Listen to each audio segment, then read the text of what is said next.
Friends, hello. Welcome. Happy Friday. Hope everyone's doing absolutely excellent. Well, we got a lot to talk about in the gaming world here now. But still, it's Friday. Still, there's a lot to be excited about. But great to see a lot of early birds here. Appreciate you all showing out. What's going on? Josh, the homie, always holding down the modding front. Zeroification. Good to see you again as well, my friend. Plasma Snake, always here. Appreciate you. Presto, glad to see you here. Tyler, sad you won't be able to make it today, but thanks for stopping by. Kyle, good to see you, my friend. Hello, welcome. Pope DeWang, welcome. Good to see you. GX Code, hello, hello, hello. Nick, hello. What's going on? Seven Ninja, what's going on? Plasma Snake, we have to get back to the juicing. I haven't juiced in a while, but we're going to get there. Dr. Strange, good to see you. Hacks No Skills, good to see you. Raphael, hello, hello. Doc, we'll talk about it in the worst console gen of all time. Yeah, we got to talk about the kind of bleak feeling. I've been getting a lot of texts from friends, a lot of people feeling down. Tarnish, good to see you as well. Neo, welcome back. Good to see you, my friend. Scroto, hello. Official Copper Salmon, quite a cool name there. Welcome, welcome. Grubby, good to see you. Jonesy, good to see you, brother. Chase, good to see you. Wyman's, good to see you as well. Hello. Thank you guys so much for tuning in today. Honestly, this stream almost didn't happen. I felt bad. I was about to have to cancel another Friday stream. Our dog is a little under the weather right now, Rufus. He's doing okay. No need to worry. Just like nothing crazy. Just a little UTI. I was gonna take him to the vet, and then my wife got out of work early, and she was like, "I got it. Don't worry about it," because she knew I was canceling my stream again. She was like, "I got you." So Rufus is being handled. But I literally had my community post written up, and then she came in the room. She was like, "Hey, I just got out. Like, do you want me to take him?" I was like, "No." I was like, "No, I got it." Because I told her, I was like, she knows how I am. Like, I'll get all my work done either way, but I just knew the stream would have to be the sacrifice in that case. But when she offered up and was able to help out, I was like, hell yeah, man, my wife's great. I'm so lucky. But I'm appreciative that I'm able to be here doing this show because I love streaming. I love hanging out. Love talking with you all. So thanks again for being here. I know it was kind of posted on late notice. I usually give it about an hour and a half. I know this was about like 30 minutes because you know me, I don't like to stream late into the night. Otherwise, we'll literally just sit here and talk for like 8 hours straight because I suck at shutting up. Evan, thank you for your first super chat of the or thank you for the first super chat of the stream. Glad to finally catch it live. Never miss a VOD. Thank you, dude. Happy for your Mets, but sad for my Padres. Welcome back to the best time of year, though. I know, bro. I was at the game yesterday. I'm feeling good. That's why my retro rebound video, if you guys watch that, I look particularly exhausted because I got home from the Mets game the Mets game was a day game, but my wife and I were in Flushing, Queens, and we were like, let's go out to eat. And that was a whole adventure. It was very difficult for us not difficult to find a spot to eat, but like we went to a place for dim sum. Turns out that place, I pardon my lack of culture here, didn't realize dim sum is like a morning thing. I've gotten dim sum before, but like during the daytime. But again, this is just my ignorance showing. So I didn't know this. My wife kind of did, but it seemed like they would be fine. But they said they're kind of serving dim sum. I've never heard that before. So we're like, okay, like thank you for seating us, but we're gonna go eat somewhere else. And they understood. So we go out to eat somewhere else. We end up at this place called the New World Mall. I don't know if y'all have ever been there, but it was like really popular on social media for a little bit because it's got this really, really well-known Asian food court. And so we ate there, but it took a while to get there. We had to find new parking and all that stuff. And it was a fight. And so by the time I got home and was able to record because there was traffic and stuff, the time I got home to record the Mega Man Legacy Collection review, I was shot. The bags under my eye were very apparent. So I had to get a night's rest after that.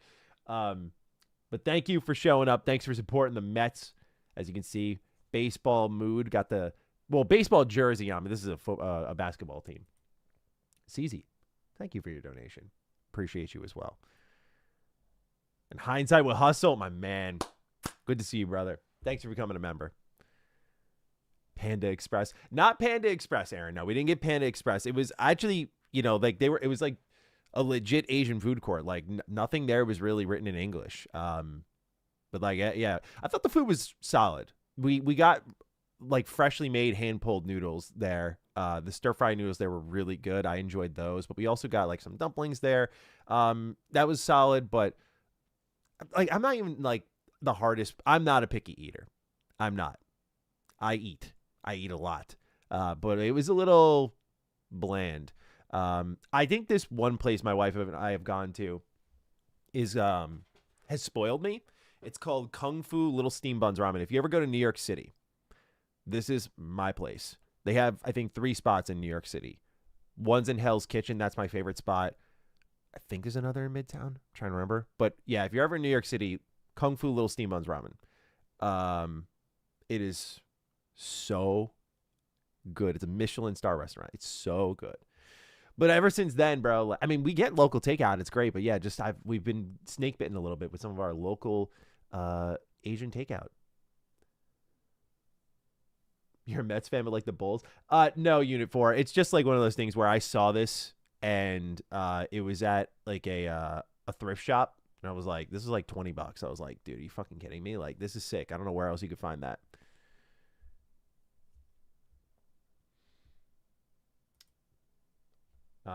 Well, we got a couple more super chats. Thanks, guys. Doctor Strange Love. It's insane the games industry is speedrunning itself into being the only one for the wealthy, just like other art forms like opera and ballet. Yeah, we'll talk about that. I mean, certainly gaming is accessible in a lot of areas too, but the ways it's going to be accessible, like cloud streaming and stuff, I don't think is what traditional gamers want. And that is part of the conversation. Pardon me. CMST, thank you for your super chat. You may have already said this, but can we get your prediction for the 2026 baseball season? Who wins the championship? Who wins the MVP and Cy Young? All right.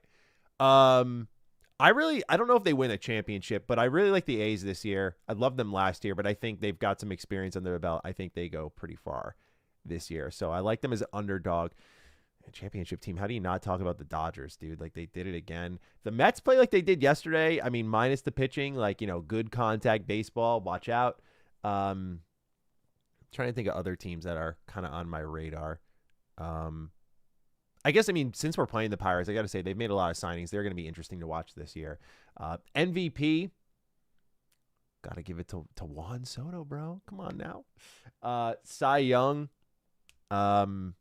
well, certainly Paul Skeens got bounced out of that yesterday. Got to give the Scooble. It's going to be a contract year for him. I think he's just going to show out and get paid. So that's my prediction.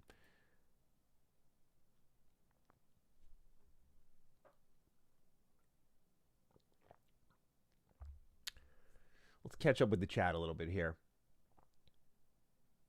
Before we get into the PS debacle, did you see that Nintendo's whole year got leaked? Yeah, so this is like our traditional news show. I was trying like a different label because like my goal is to get more people in on the streams. Like we do really well with them. And I'm not talking like, by the way, when I say do well, because I realize like in today's climate, that sounds like money. Like people showing up, but I want to see if we can get like more people here live. Like that's what I'm really trying to do as well. So I wanted to try like a different approach. Like, okay, it's not like a formatted title or thumbnail. Like it's more traditional Matty, like, just kind of telling you how it is.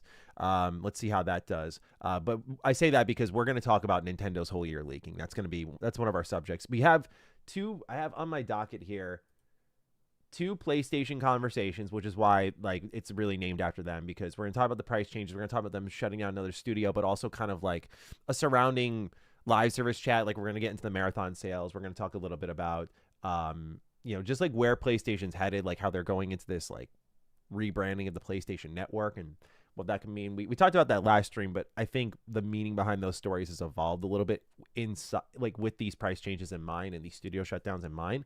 So that'll be another story. Then we're going to talk about Nintendo's schedule. And then I have here a Mass Effect Renaissance conversation because we have Expanse Exodus like marketing at the same time and coming out around the same time. And that is crazy. They selfishly wanted them like spread out just a little bit so we could like, it reminds me of when Dead Space Remake and Callisto Protocol were happening at the same time. And we know how that went. Like Dead Space Remake showed out. Callisto kind of under-delivered.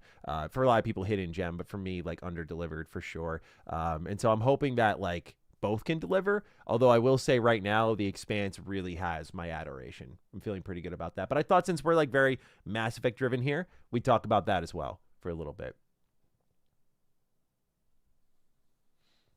I'm streaming over Rand and Jazz. Oh yeah, they stream on Fridays, don't they?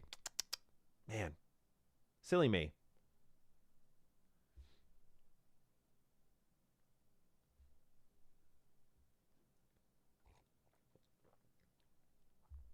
Jiggly, have I played Trails Beyond the Horizon? If so, am I going to make a video on it? I have not played it yet. I would like to make a video on it though. I'm trying to experiment a little bit with Retro Rebound. Like I tried it with Digimon. I beat the game a little bit late after launch and was like, okay, I don't want to do like the final verdict is a thing that I do on Mr. Matty, like what I did for Requiem, for example. You know, like delayed beating it, but like here's a definitive review from me.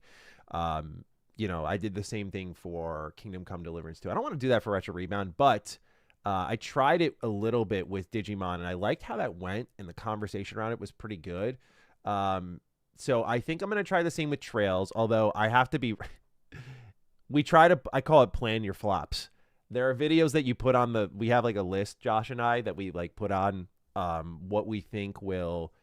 like what we want to have as videos coming out. But when you get close to that date, you kind of start to get this gut feeling of like what's going to do well and what's not. Sometimes there's surprises. Like our Dragon's Dogma 2 video did really well. I was like, holy shit, awesome. Like we kind of pinned that one as like a plan your flop. Like this isn't going to do well. Yeah, like that's a video that I have to plan my flop for. Like when I drop it, I'm like, I got to be ready for it to just not do well. So I got to surround it with other higher potential uploads is how I think about it, which gives me time to beat it. Certainly there's no rush now. I'm 2 months late already. Would love to see the Cold Steel 1 and 2 videos on the first half and the second half of the quadrology. Yeah, Kyle, I missed... I could do a video right now on Cold Steel 1 and 2. Those games are very memorable to me. 3 and 4, I do like 3 a lot, but it's a little blurry to me. And 4, I really don't like. I really don't like that game. And I feel like because the Trails community does not respond well in my experience to criticism like that. Like when I was not happy with Trails Through Daybreak 2, it was like... a whole conversation of like, yo, like these are just chapters in a book. You can't talk about it like this. And I'm like, it's a bad game. It's a bad game, maybe a little extreme, but like for their standards, it's a bad game. So I have to be ready to defend my story arguments and like really go in. Cold Steel 4 is a 100+ hour game. Don't know if I want to do that again. I really didn't like that game. So I don't know. I got to like think about how I want to go about that. Because Cold Steel 1 and 2, I've played both those and just remember them so well. But 3 and 4, big commitments. 3, I have a lot of nice things to say about. 4, I don't. I get why people are defensive, though, Kyle, of like great JRPGs. Like, you know, I think about, you mentioned Final Fantasy. And it's like, yeah. That community was really defensive when I was critical of Final Fantasy X because I like 10 a lot, but like I also think Final Fantasy X has a lot of it's very old feeling, and I think like when that game, no doubt, eventually is remade, I think they'll iron out some of those kinks, like was it Cloister Trials or whatever the fuck it's called, or Blitzball feeling like shit. There's just certain things that they could do that will make that game reach a level that I think will be incredible. Give it time,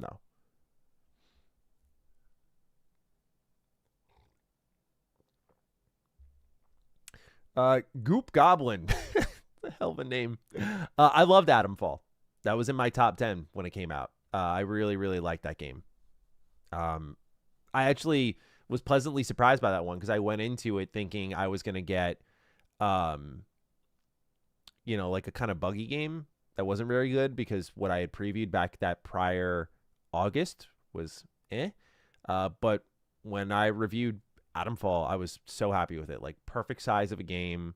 I really like Rebellion for the Sniper Elite series, and like I also thought they did a good job with Sniper Elite Resistance last year. It was just kind of an expansion. Like I can see why people were disappointed, but it was a little fun. But you can see they had some fresh ideas they wanted to tackle, and like I think that with also the kind of respecting your player intelligence that Atomfall brought forward, while obviously being inspired by Fallout but having its own DNA, was really cool. Really good kind of choice and consequence in there too. It was an awesome game. Highly recommend it.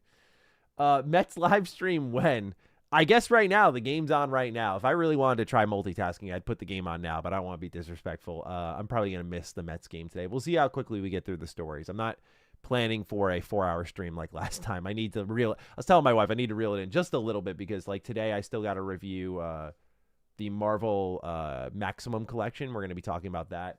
And then I got to record a Mr. Matty video tonight as well to send out to Dan, our editor, so he can get that up on the channel tomorrow. So still got my work cut out for me today. So I do need to be a little more rigid with my stream today, but like yesterday or last stream, I really like blew it out the water. I like was up super late working because of it. So I gotta enjoy myself, but like be a little self-aware. So Mets game live stream means probably not happening today, but it probably means the game's also going to be missed by me.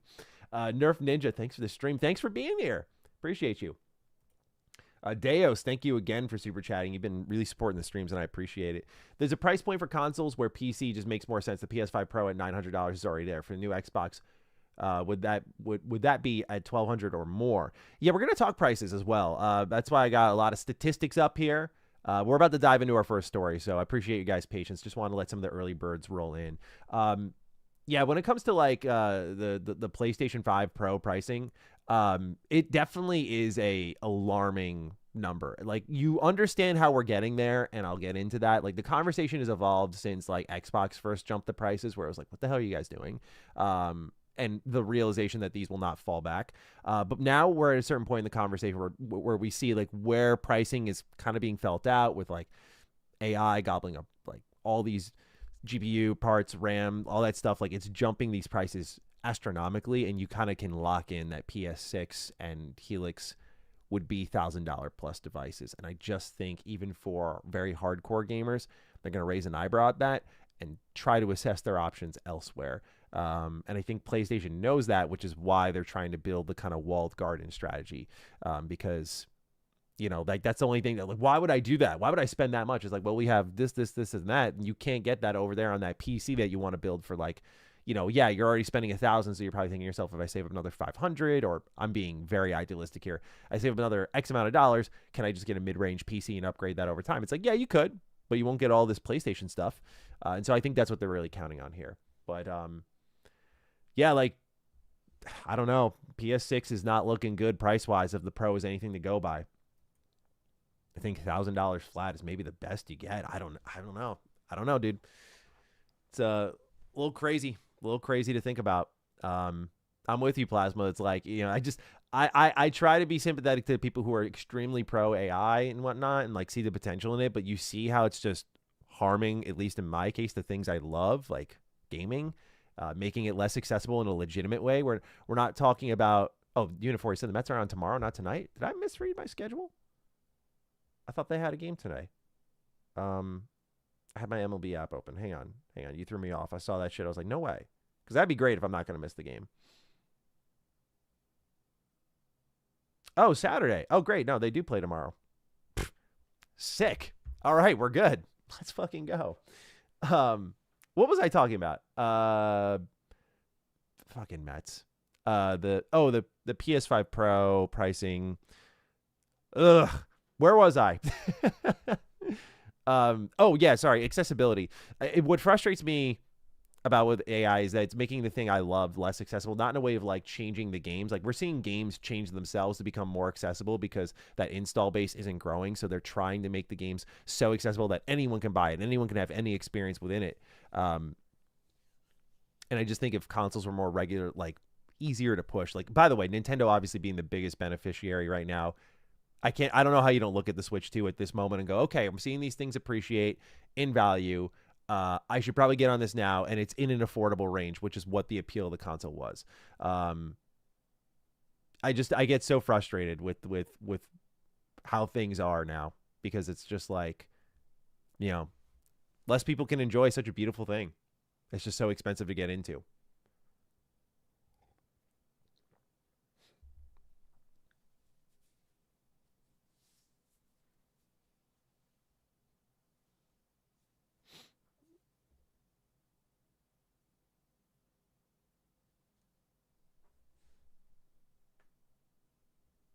Like, that's the thing that people forget is, like, I know gaming is a luxury hobby, but the reason that people were able to get into this specific luxury hobby is because you would buy one console at a very reasonable price one time and then buy lots of games for it over time. Like, I know I'm explaining the obvious here, but like, that was the benefit of it. And now consoles are these very high priced premium devices that, you know, the problem with gaming now is a lot of price changes have made you ask why. Game Pass was an easy subscription for me. Easy. Forget about it money because of how much value I got out of it. When it jumped Ultimate up to $30, I was like, why? Why do I have this? I don't need this. And I think that's what's happening is these price changes are waking people up, you know? And I guess for PlayStation, the benefit is like maybe people are going to go out and buy the Pro now, because if you don't buy it now, you know, it's probably going to be even less appealing once we get to like the that new price jump, $900. Crazy.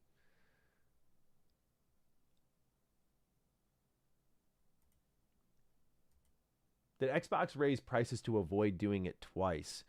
Xbox, for to their credit, is good at ripping off the Band-Aid. Possibly. They're good at just being like, fuck it, this is it. This is what we got to do.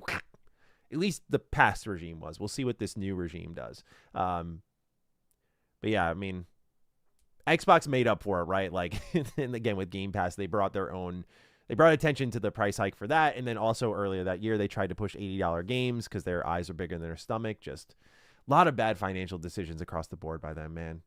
Why'd you have to bring that up, man? Why? We're not trying to shit on Xbox now.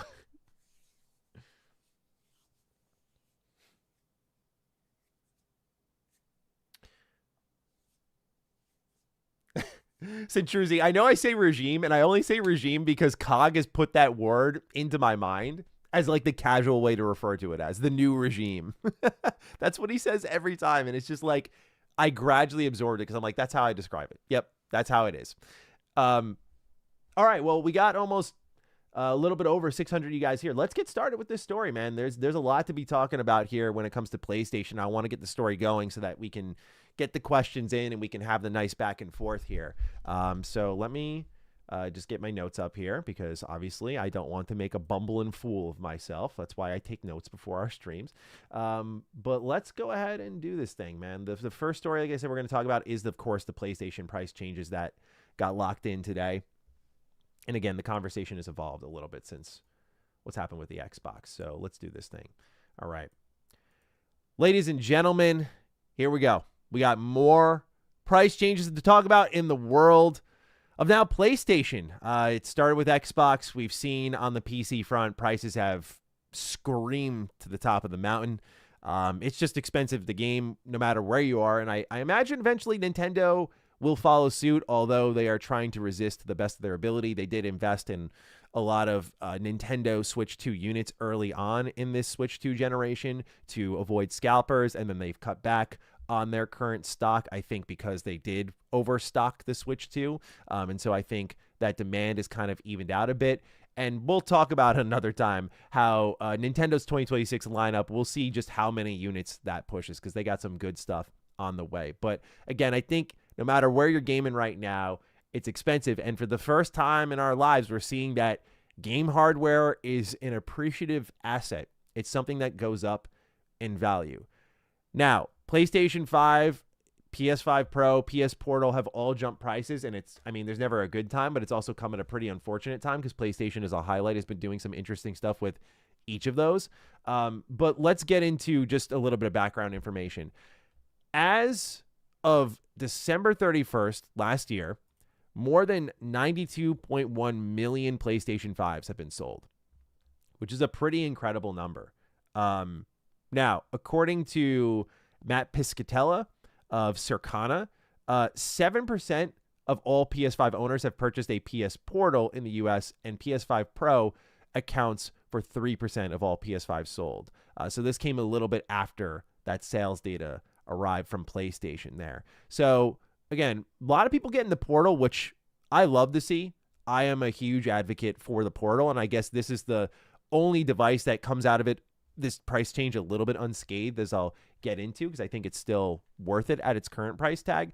But the other two is a more scary situation because we're really talking about the lack of accessibility in video games and how this hobby we love, it's just pricing people out. Because we talked about a little bit on stream earlier how it's just providing people the question why. You know, when you see Game Pass go up in price, for me, that was a forget about it subscription. You see it go up in price. Why am I subscribed to this? Again, why would I want to play video games is what some people on the outside will be asking. Maybe you'll do with what my editor Dan's doing. He literally put his PS5 in a closet. He's taken out his PS3. He made a whole list of games starting from 2006 and on, and he is just tackling his backlog until the industry figures its shit out. And frankly, if I didn't work in gaming day to day, I wonder if I would be doing the same thing. I mean, I run Retro Rebound, but Anyway, you see PlayStation has been having a pretty good generation despite not having a great generation, shutting down a ton of studios, tons of price changes, nickel and diming with the definitive editions and whatnot. The kind of Apple-like ecosystem with their overpriced hardware, there's a lot that goes into it. So despite all of that, their brand loyalty has earned them over 92 million units sold, which compared to the PlayStation 4, as of 2022, is at 117 million. So still a lot of millions to go, but kind of in that ballpark. And in some ways outpacing the PS4 during certain stretches. Which is incredible to see. So, yeah, PS5 is doing well. And so now PlayStation feels cozy enough where they announce here new price changes for PS5, PS5 Pro, and the PlayStation Portal Remote Player. PlayStation writes, with continued pressures in global economic landscape, we've made the decision to increase the prices of the PS5, PS5 Pro, and PlayStation Portal Remote Player globally. We know that price changes impact our community, and after careful evaluation, we found that this was a necessary step to ensure we continue to deliver innovative, high-quality gaming experiences to players worldwide. These are the updated prices now. So we see in the U.S., the PS5 is going for $650 now. The digital edition is going for $600 now. And the PS5 Pro is going for $900. Obviously a real painful look, dude. It's again coming at an awful time. And so just remember when consoles weren't investments. Again, what we have to blame for this is a collection of AI data centers, buying up all of these parts, GPUs, RAM, all that stuff. And because of the increased demand and the lack of output, now you have console manufacturers paying a premium on stuff they used to get good deals for. And so they could even subsidize sometimes their hardware prices. I think that is going to be a thing in the past for a while. So AI's thing for this. Tariffs is another thing. We saw how tariffs really got in the way of Nintendo launching the Switch 2. Definitely made it. They kept the price, but they made it a little bit more cumbersome. Nintendo's really navigated some serious storms to launch the Switch 2. But the prices are going up. And again, this has changed from like what happened with Xbox to what happened with PlayStation for a number of reasons. But speaking of Xbox, keep in mind, they were the first to make this jump. And here's a comparison of the prices by PureXbox.com. You can see here that the Series X digital is $600 as well. Same price as the PS5 digital. Series X, $650. PlayStation 5 followed lock and step there. 2 terabyte Series X somehow is still $800. That is, to me, the more egregious one, because I'm like, well, it's still the Series X, bro. Like, I get the SSDs, as they get bigger, they're more pricey, and SSDs have gone up in price as well. So, yeah, I get why it's more, but I'm also like, you don't get that additional power where you're like, $800, or if you spent $100 more, now you're looking at a PS5 Pro. And the thing that's tricky about these console prices going up and what makes me so frustrated is, again, the lack of accessibility in gaming, because I'm about to explain the obvious, but the point of a console was you buy this very low price thing because you didn't want to buy the expensive hardware. So you'd buy this one-time SKU that would stay for 7 to 8 years, sometimes a little less, sometimes a little bit more, but it would stay for a while. And you'd buy games for it over time. And that's why developers of this hardware would subsidize their hardware, because they want to just get you in. And then on their platform, they would make first-party exclusives. And these first-party exclusives would make them the serious bread, because you were getting 100% of the kickback on your PlayStation-published titles, on your Nintendo-published titles, that sort of stuff. So now we're just seeing, again, the prices go way out the window here, where you're forcing people to ask themselves the question, why? Or you're having them send up a prayer of like, hey, I bought my PlayStation 5 at launch, which was technically the best time to buy it, for $500. Now, I hope this thing doesn't break. Or if you've got the money kicking around, you're probably taking a look at that PS5 Pro and the updates that PlayStation's laid out for it and going to yourself, hey, man, I don't know if I want to spend $900, but $750 sounds pretty good right now. And these price changes go into effect on April 2nd, as they write here. So if you're trying to make any last-minute decisions, you can go ahead and dive on it for the next few days here. As for the PS Portal here, that's up to $250 now. Originally a $200 device, and during Black Friday, it went under that to, I think, like $175 or something like that, which was such a steal.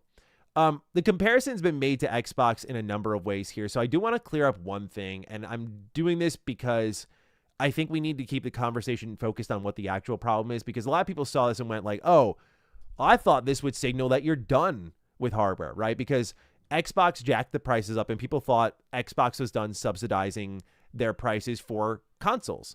And I think there is some truth to that. However, again, I think there was a lot of reasons why people thought Xbox was pulling out of consoles with their price increase versus what's happening here with PlayStation, who, again, we have to remember, has sold over 92 million units. So let's just get into that real quick. First off, there was the console price increase. There was also the faltering console sales in general for multiple years, really starting with the Xbox Business Update podcast that Phil, Sarah, and Matt sat down and did. They started producing less hardware. Like, we were starting to actively see it less in stores. There were no Black Friday sales, and this actually led to Xbox being outsold during this past holiday period by the Next Playground, which is that Kinect-like device. I've tried this thing out, and it's just like Fruit Ninja is its killer app. It's kind of crazy to think about, but it's good for kids, gets them jumping and moving around, that sort of stuff. But that outsold the Xbox. And then, most importantly, the now canceled This Is an Xbox campaign. This was kind of the centerpiece of all of that, where Xbox was trying to tell you that your console was not the only way to engage with Xbox, that you could play Xbox on your TV, that you could play it on your PC, your handheld devices, that sort of stuff. And so all of this combined to make it feel like, with the price increase, that Xbox is kind of out on hardware, especially because if it's not selling and they're pushing into this publishing department, and we've seen Sega do this before, it makes more sense for them to just focus on their games. Xbox, since then, with Asha Sharma, has committed to console, so I'm very eager and happy to see what happens with that, and hopefully they price the Helix accordingly. But when you look at what's going on with the PS5 Pro, that's the crux of the issue here, is that I've said this before, and pardon me for my redundancy. Oh, wait, hold on. I think I don't have one of my... Real quickly, let me click this. Oh, it does work. Okay. We'll cut that out in the edit. But on my Stream Deck here, when I click the zoom, oh, interesting. It's not really working. Is my Stream Deck out of date? Were you guys able to see? Wait, did I just get cooked? Were you guys able to see anything I was switching between with like any of the price tags or anything like that? I think, as I'm looking now, I'm pressing my Stream Deck, and here, I'll show you guys. But like, when I press it, it's got, you can't see it. It's got these yellow exclamation points. Man, that's frustrating. Oh, man. Well, we'll have to just edit over that a little bit. I apologize to Emmett. He'll have a little work cut out for him, and then I'll have to update this because, yeah, okay, it's not working on your guys' end. Okay, yeah, I have to fix that on stream in a second here. I'll finish my thoughts, though, because, we may as well just round this out, of course. Sorry again to Emmett, who does the editing on Matty Slop. I try to keep his job easy, but this one's going to be a little bit more elbow grease, it seems. Yeah, exactly. I was supposed to have another screen up. I have a Stream Deck here, and for those who are new, normally I would be tabbing these screens. I was like on a roll, too. I was like pop zooming at the right time. I was switching over at the right time. Man, that's so annoying. Oh, God, that sucks. You guys are like, let's do it again. We can do it again. No, that's not fair to the stream. It's okay. Emmett's always said he just like send me the work, so we'll keep the stream priority one. It's okay. We can work through this. Let me get my thoughts back together though, because I completely I clicked my Stream Deck and I was looking at my notes and I just saw the yellow exclamation point. I'm like, I've never seen that before. Hopefully we can update this on stream. Not sure what happened there, but anyway. We were talking about This Is an Xbox, and then, right, we were talking about kind of the devaluing of it. Okay. So, yeah, basically what was going on with Xbox is the continuous devaluing of their own console, and I think that's very different from what was happening with PlayStation here, where they've sold extremely well, and now they're jumping the prices because, as I've tried to say before, and it's an annoying talking point because it sounds overly dramatic, but there's just, no heroes right now. That's what's so frustrating about this. There's no hero, no one who can stand up and say we're not budging. The PlayStation, I know they've beat out Xbox handedly this generation, so they can relax a little bit more. But they're looking over at Steam gobbling up gaming users, obviously Nintendo, they're looking around at other competitors now. And so I don't even take this as a sign of Sony relaxing. I just take it as a sign of the times now. With Xbox, the frustration stems from the fact that, I think what's significant here is that PlayStation is also such a core part of Sony. Keep that in mind too. PlayStation is so vital to Sony. Where Microsoft has a stupid amount of money, but they were putting into AI, and you could feel it was hurting their Xbox brand. So there's different frustrating talking points for each of them. With PlayStation, it just feels like they are ahead, but they can't stay ahead, and everyone's just running into problems this generation. So it's quite frustrating. On top of that, what also really bums me out is PS5 Pro was just becoming a little bit more appealing. It really was. PSSR was getting upgraded with 2.0, and we were actually seeing videos of this where Requiem was looking really great. We were seeing videos of Silent Hill F looking really great. Dragon's Dogma was getting an upgrade. Assassin's Creed Shadows was getting an upgrade. There were so many games that were getting upgraded where I was like, hey, I was ready to, as I said in our last stream, I was wrong about PS5 Pro, it seems. These are actual noticeable difference, and they're coming through that PSSR 2.0 update. This is pretty significant. So I was pretty happy with that, and I was starting to eye it down, and now I feel like I'm kind of pressured into buying because I'm like, I don't want to spend $900 on that, but $750, I might not hate that. But then also, what really sucks is I think the PS Portal was really just starting to gain some ground in the public eye. They recently did an update for it that allowed you to stream your game straight from PSN to the Portal, so it was a lot more pick up and play. It wasn't just a remote play device. And then they just put up a new update that added a 1080p quality mode, which was sick. So this already has a nice size screen, so 1080p looks awesome on it. They also updated the game invites for it, the product detail page, trophy notifications, the search screen. They updated all this. They made the onboarding experience a lot quicker and easier. And now they've made it a harder purchase. This is the same thing I talked about with Xbox, where you see them get ahead hey, we got great games, and then they go multi-plat. Or PlayStation, it's hey, we're making these things more worth your money without any other paid attachments to it. PS Portal shipped, and it's just been continued to be updated for free and continues to be really great. And now it's $250. I will say, I do still, as someone who uses the PS Portal a lot, find it to be worth it at $250 for my situation. I game around my house a lot. I love games that support the PSN Portal streaming stuff where I can just pick up and go.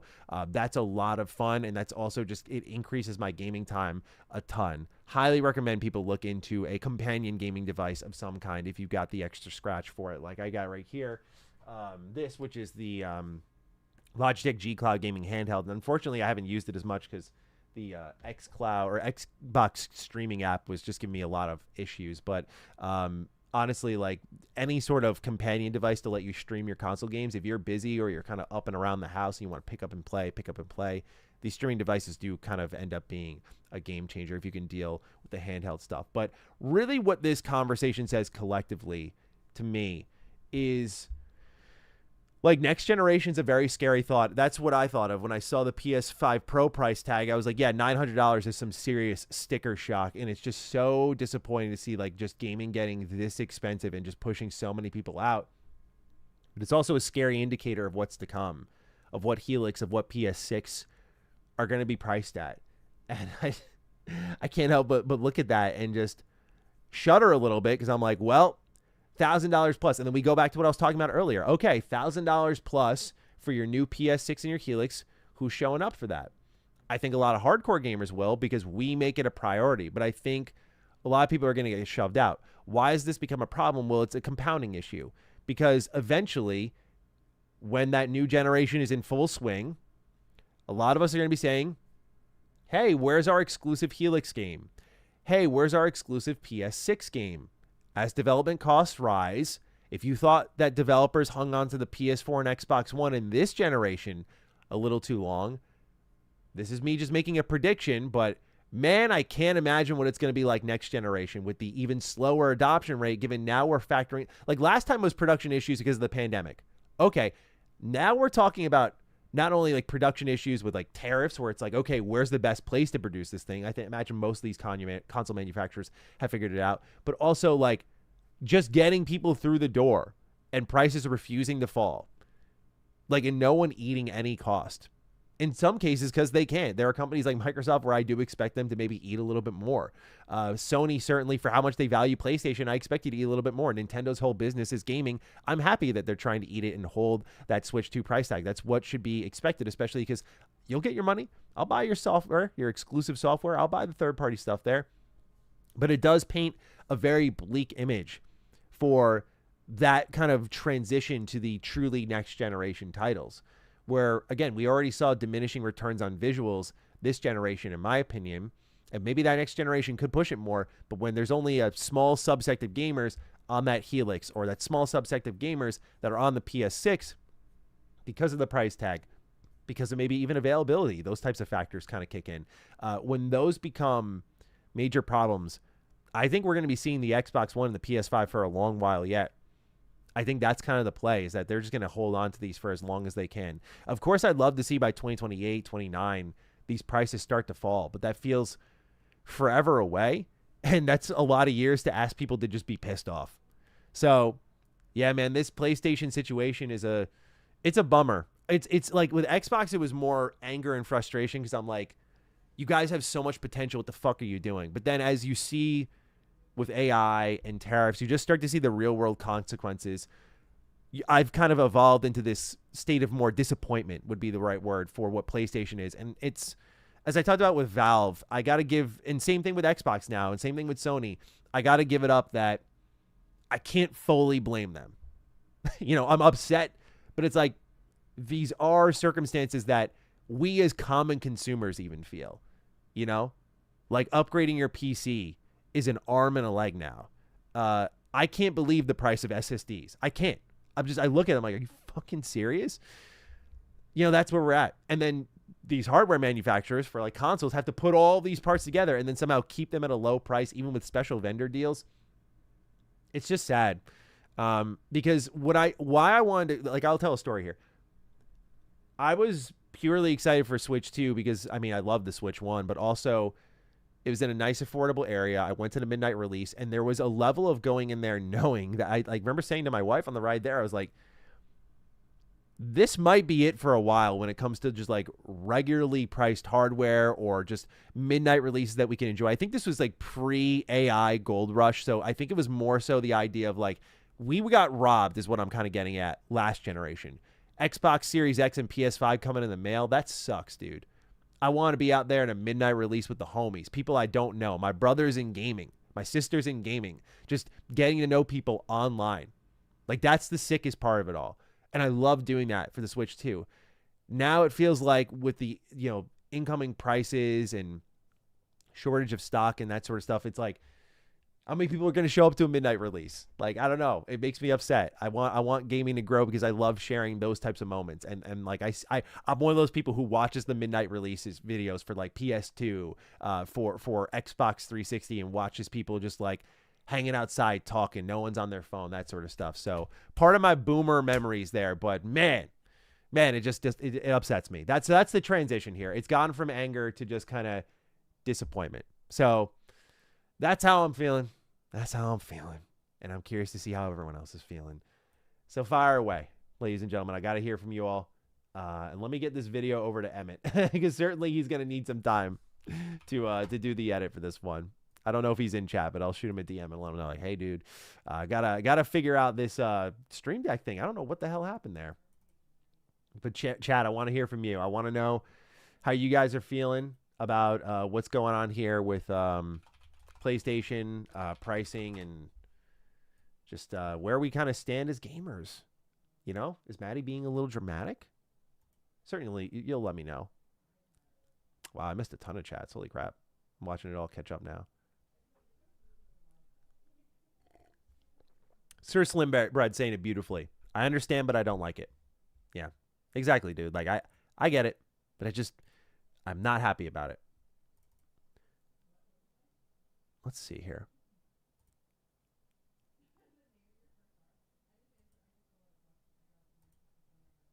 I'm trying to see if I can get my Stream Deck working. It's like not handshaking with OBS right now. I've never had this issue before. I don't know what's happening.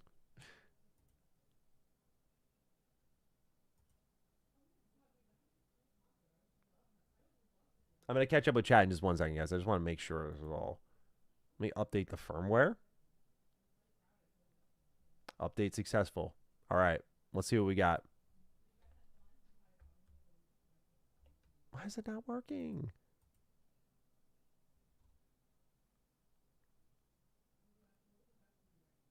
This is so weird. All right, let me focus on chat. I'll figure it out in a sec here.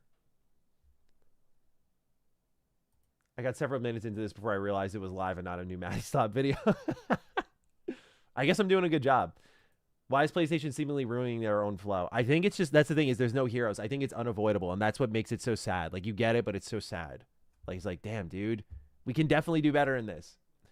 So sad seeing my hobby pricing so many people out. Exactly, dude. Like, hand-me-downs are the wave, you know? Like, I gave, like, one of the best gifts I gave my friend was I bought the OLED for the Steam Deck, and I gave him my old one. And, like, now you see the price of Steam Deck going up because Valve isn't producing anymore. It's like, yeah, you know, like, that's how it goes. Like, that's how you're getting people into the ecosystem. Like, you have the passion enough to be like, come on, here, like, take this, dude. You're going to love this shit. Such a shame.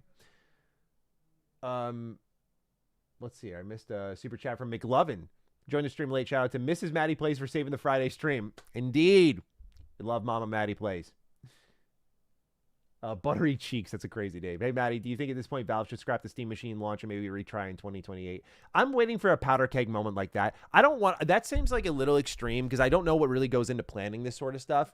But I will just say that, like, I don't think it's out of the realm of possibility.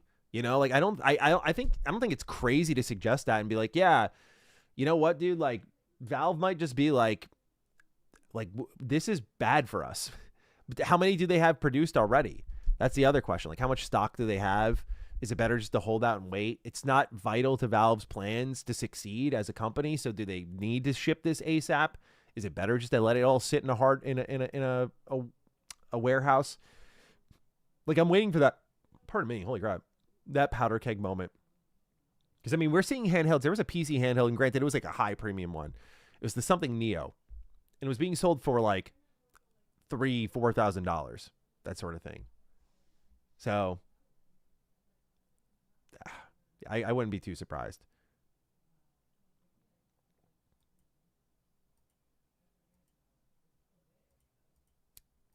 I don't know what happened to my scenes on OBS here. This is crazy. Live technical difficulties. If I knew this before streaming, I would have fixed it. If 2027 is next gen, I can genuinely see a large section of post-COVID audience immediately becoming apathetic to the climate of $1,000 consoles in such short succession. This is crash-worthy. Yeah, like, it's just one of those, like, it's crash-worthy because I think there are people like me who will still want to line up and be part of it, but, like, I also do this for a living, you know? And I think a lot of people are, like, you know, going to be left out because of that and not want to spend the amount of money required to be involved. And game developers are going to have to bend to that. So my point is that a lot of people are probably going to stay on, like, Series X and PS5 and be like, yeah, fuck it, dude. Like, that's just where it's got to be. And developers are going to have to make their games for that, even though, like, Helix and PS6 might enable certain other things. I'm just curious how also these console manufacturers are going to market and sell their thing, you know, because when it's so priced high, and it's like, how many exclusives? Like, if you're making $200 million even, we'll be, like, generous with some of these AAA pricing, like a $200 million project. You're like, okay, we're making a $200 million exclusive PS6 game. Do you expect to make any of that back with how little PS6s are in the market? I don't know. It's an interesting time for exclusives too. 60% of Americans can't afford a standard living. 68% can't afford a $500 emergency. More people live in non-spousal shared housing than ever before. It's just not gaming. The whole system's broken. Yeah. And you can feel it, like, in how people talk to each other. Like, people are just very angry and upset. It's really sad. You know, it makes you count your blessings and enjoy the moments that are, like, really good, where there's, like, a level of non-stress. But, like, you know, it's a great point here. Like, gaming starts to become food on the table. Gaming. And of course we know what comes first. That's why I mentioned, like, gaming's a luxury hobby. But, like, the problem is that it was affordable in a lot of ways. There are a lot of ways to get in cheap because it got cheaper over time and software stayed at the same price. And by that, I mean, like, new hardware or software, like, you know, your 50, 60, 70, and so on dollar new price games. Would you recommend upgrading now or waiting? That's so tough to say because it's really, like, about your financial situation. Like, I'm looking to upgrade to PS5 Pro. Like, that's sincerely what I'm thinking about doing, because I've been already looking at PSSR 2.0, and I was like, it's looking pretty good. I don't want to pay $900 for it. I was also kind of holding out because I was looking for eBay stuff and like seeing if there was a good deal, because I'm still trying to cut underneath the market price. But I also know eBay well enough where, like, once these things are out of stock and they're $900, people are going to sell them for like $1,200. It's going to be crazy. So, you know, like if you have the, when I say have the extra money, like, I would actually call GameStop. I'm going to be honest. I would call GameStop. GameStop right now, I know, is doing trade-in deals. And if they have PS5 Pros in stock, you could trade in your PS5 and then get like a few $100s towards the Pro. And that might be a good way of doing it before the price jump happens. So I would look into that, sincerely. I'm not, you know me, I'm not a big GameStop guy, but that might be a play. That's what COG did. The reality is the near term is to buy when you can and not wait. It's not going to get cheaper anytime soon. This applies more than consoles. Yeah, like, it's so weird treating consoles like Pokemon cards. Like, you know, get in now. Get in now. You don't know what that price is going to be in a couple of years. Man. Dave Wonder, the legend, is back. Want to say Fallout 3 has exceeded my expectations. Thank you guys once again for helping me on the bandwagon. Not better than Prototype yet. That's fine. That's fine, Dave. That's your GOAT, all right? We're not telling you it's going to be better than your GOAT, but we hope you sincerely enjoy that, dude. That is an amazing video game. I can't wait to hear more, dude. Keep us updated. New era. Pay for cloud PC and stream games. Dude, that will make me quit. If I literally cannot, like, buy anything, as in, like, own my hardware at that point. If I can't do that, fuck that. I'm out. Straight up. Like, when I say out, like, I'll still do my content, but, like, you're going to see a lot of retrospectives and older shit. Like, I am not. Oh, man. That would be so bad.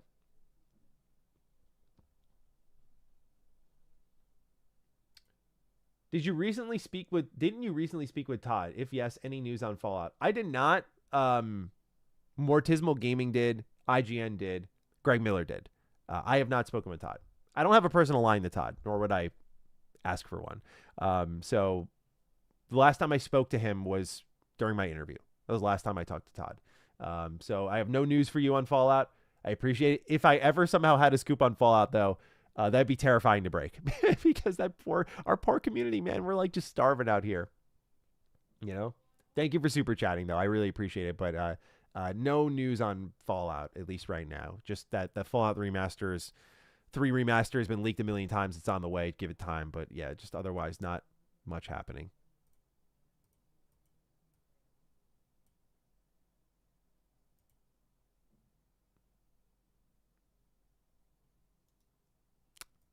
Hang on one sec. I'm trying to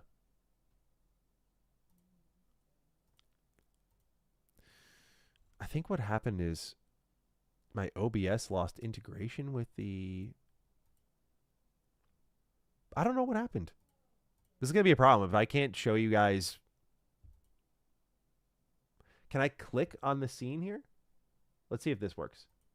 Okay, I can... I might just have to do this the old-fashioned way for the stream. You have to bear with me on that. That's going to be tough. This Stream Deck is like a cheat code, dude. That's going to be tough.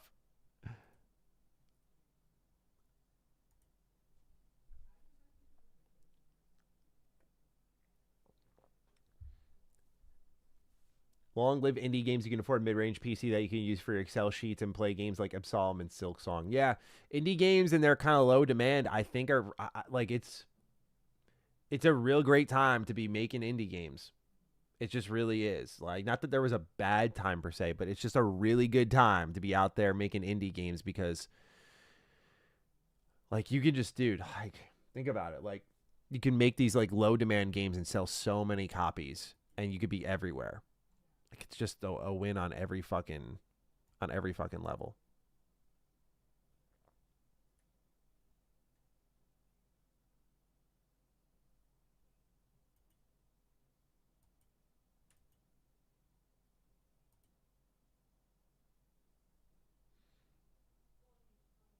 I gotta Google this real quick and see what's going on with my fucking Stream Deck. Stream Deck not picking up OBS. Ensure both applications are updated and restart them. I can't do that. When they closed Bluepoint, my jaw literally dropped when I saw the news. Why, Sony? Why? I don't care. They say Bluepoint was worth keeping around. I agree. I feel like with Bluepoint, you could rationalize the like, okay, we fucked up or they fucked up. Whoever fucked up, it's really an easy recovery from here. Like we give them nice, safe projects, and we at least give them one more game. Like they've made nothing under us. But I know that's not their obligation even then, even though it should be. But like I just feel the recovery for Bluepoint was so much easier. But they were like, nope, shut it down. Herman Hulst acquisition. Goodbye.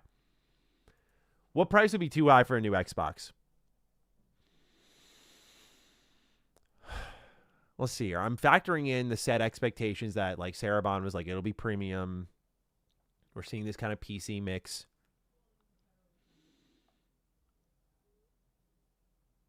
I'm trying to really see the moment. It depends what the PC market's priced at, really more so than PlayStation. Although if PlayStation's priced at the same point, oh boy, that would be, and they're below them. That'd be a scary sign. The number 1200 jumps to my brain is sort of what I expect. And I think that would even be pushing it, but I'm gonna give 1500. I'm gonna go 15. I think I'll put it this way. I'm sorry. I'm speaking from my own reaction. I need to take myself out of this because I know I'm in no matter what. 1,000 plus, I just think in general. I think people are still looking for like high hundreds, which is fair. Like we're talking about the Steam machine and we're like 500, right? 550, 600 tops. And people are like, oh, 7, 8. Oh, I think these fucking new price tags are starting to settle in my brain as normal, which is a problem because I'm just like 1,200. But like, yeah, dude, I think like 1,000 is like where you just like knock past it and just like, it's just too much. Like, I think you got to not add that fourth digit. I really feel like anything 1,000 plus is just like really going to hurt you.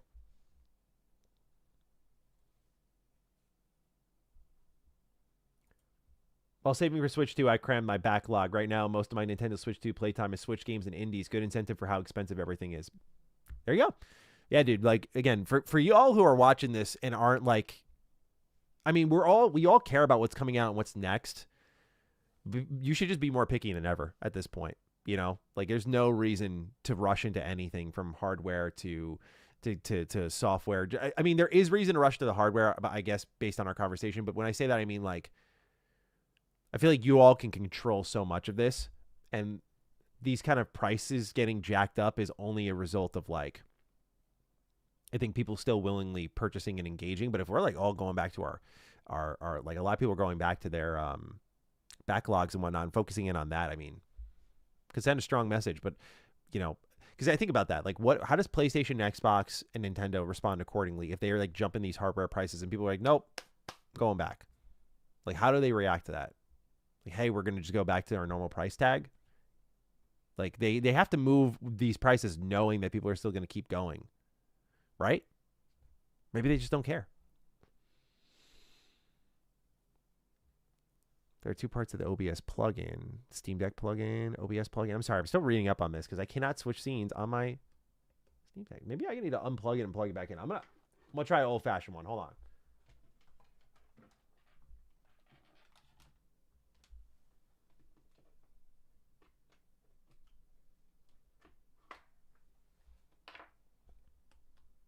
Son of a bitch. This fucking thing doesn't work.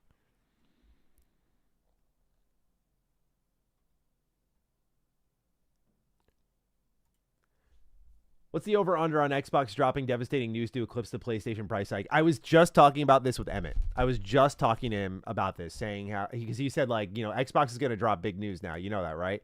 And I was like, you're probably correct, but I said, what will it be? And he said it would be Compulsion shutting down.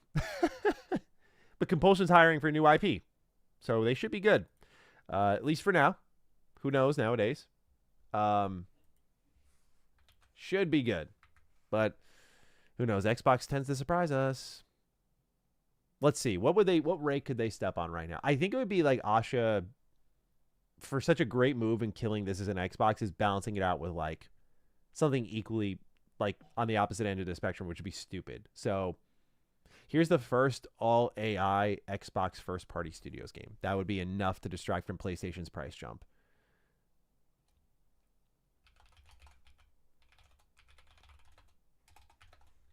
Just updating Emmett real quick.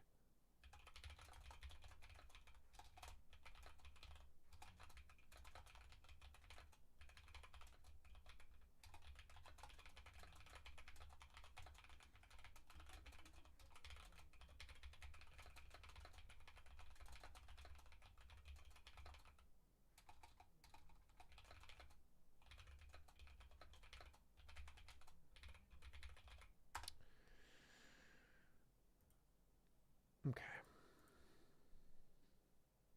Fable canceled. Yeah, God, please no, Mojave, please. I don't think our hearts could take it. Would love to see the Blue Point do an Uncharted trilogy remake. Would have been awesome to see the first 3 games brought up to the visual fidelity of 4. That's what I'm talking about with what they could have done with Blue Point. Blue Point's best-selling game, I believe, was the Uncharted Legacy Collection or whatever they called it. It sold like 10 million plus copies. So if I'm PlayStation, I'm like, okay, damn, they really like screwed the pooch here. Like we tried to do this live service God of War game. They tried to pitch these games that were like only down to, you know, spin-offs for Ghost of Tsushima and whatnot. Before that, you know, oh, Demon Souls remake didn't really do that well. Okay. But with your best-selling game being an Uncharted remaster, imagine if they remade the first one and then remade the second and remade the third. I don't know. Naughty Dog seems to like doing their own remakes at the same time, so maybe that would have been a conflict of interest. If the new Xbox is upgradable as rumored, it might be worth it down the line. Yeah, I'm not counting out the new Xbox. We got to see how much it functions like a PC, how upgradable it truly is. You know, like we got to see that. But if it is upgradable, hopefully there's a lower SKU. Is that handheld that they're reportedly working on going to be that lower SKU? They got to get something that's lower to the ground level, something that's value driven. Something that like what, because Valve does it really well. Valve just provides that price proposition and you usually go to the high end. At least that's what I do. So when Valve put up the low end of the spectrum of like the Steam Deck and it was like 400 or whatever, it was something dirt cheap. It was like the shittiest version. It was like low memory, no, like the screen was different, all this shit. I was like, no carrying case. I was like, ah. But then I saw like 600 for the top end one, most memory and all this stuff. I was like, real shit? Okay, cool. I got it. So that's why you need the value proposition. So I'm curious how Xbox tries to offset Helix. Hey, Matty, is it tough to be positive with the way the industry's going? Love your channel, by the way. Okay, so no and yes. I would say you have to be a little more deliberate about it. As in, like, not manufactured positivity, but I try to make a conscious balance of it. I try to be very self-aware of my public image, of like how many videos I've consistently made in a row of like shitting on something, for example, or hyping something up. I'm a believer in nuance. So I'm like very sensitive to that stuff.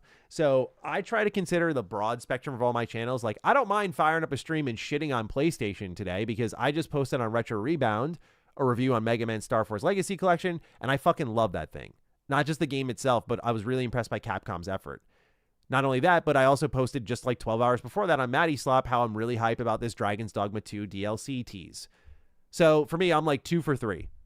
You know, I think it's just you got to, what I've made an active effort to do is really appreciate those smaller wins. I think we all need to do that. It's really easy to doom, and I'm right there with you. Like I see this PlayStation stuff and I'm like, fuck, man.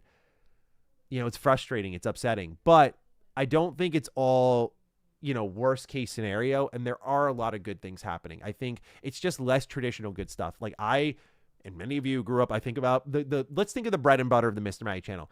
Bethesda's crushing it, dude. Oh, another great open world game. Here comes BioWare. Oh, fuck yeah, another great RPG. We can count on them. Oh, they're detouring. I remember when they made a video, I made a video talking about BioWare doing Anthem. I was like, I don't like this at all. A lot of people were like, dude, like, I can't believe the comments in that video. I should bring it up. A lot of people were like, dude, this is fucking crazy. Like, it's BioWare. Come on now. Can you imagine that nowadays?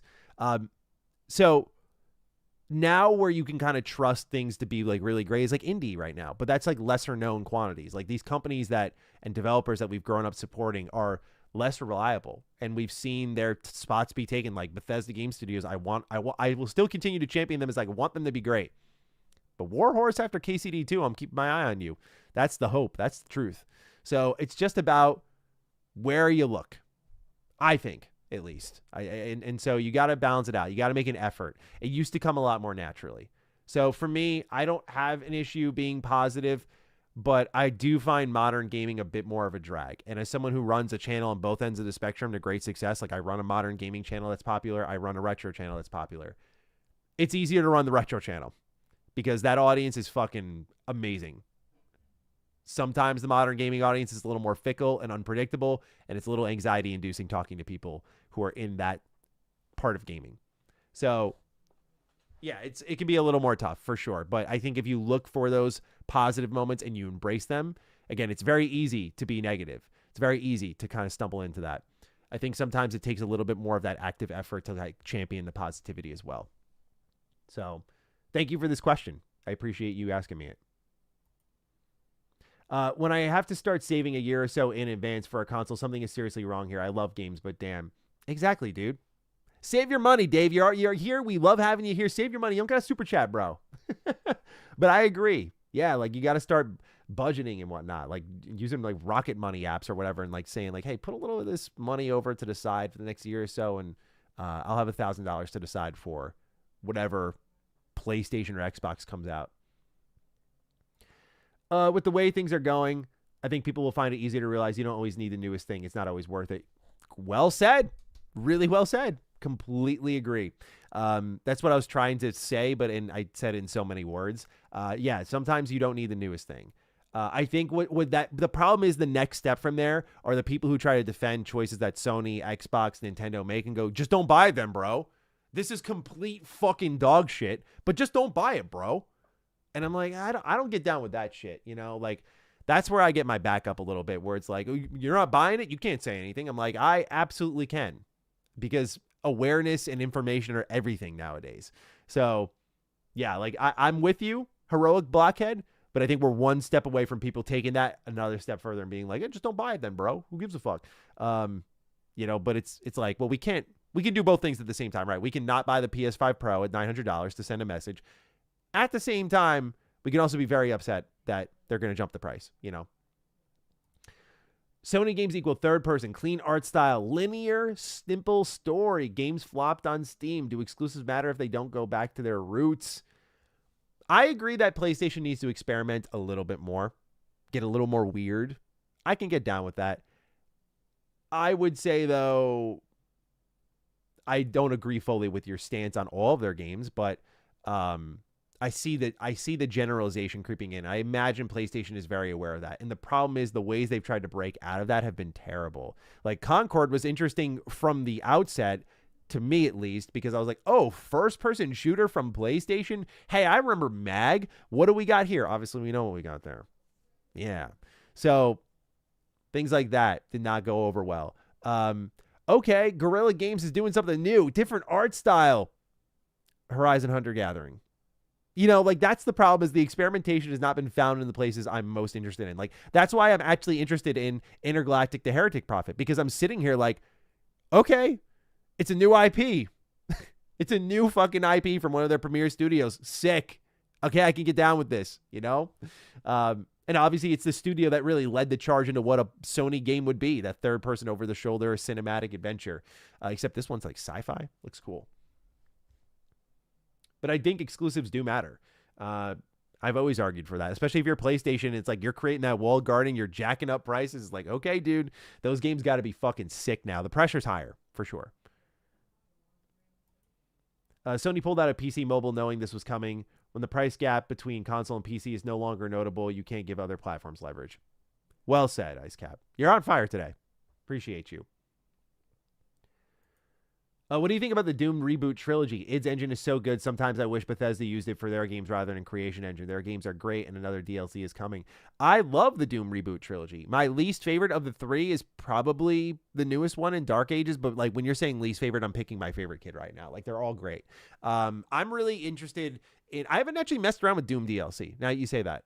I never played Eternals DLC, and I love Eternal. That's my favorite of the trilogy. And I never played... I'm not really tracking Dark Ages DLC, and since I didn't like Dark Ages as much as the others, I wasn't really planning on playing the DLC. I don't think Bethesda should use their engine, though, because it just wouldn't... Like, Bethesda's shooting is fine.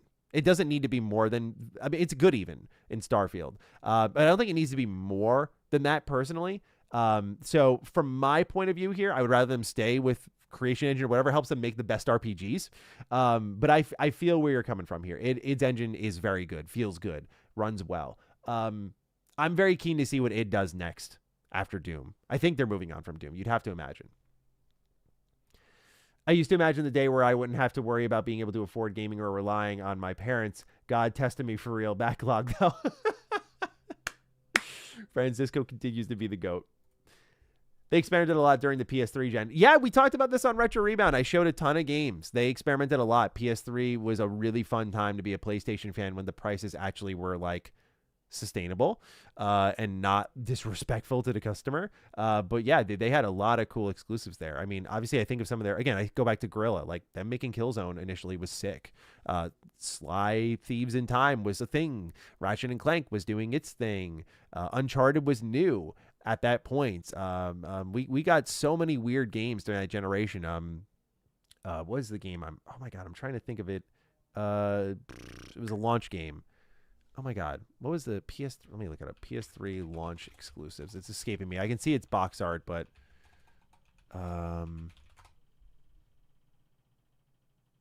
Heavenly Sword. Forgot about that one. Resistance Fall Man. Yeah, I miss PlayStation's first-person shooter era. MGS4 was another one. Where's the game that I'm thinking of though? I could grab it off the shelf right now, but I'm just being lazy. Ultimate Alliance was the launch title on PS3. I didn't know that. Motorstorm. How about that? I forgot about that one.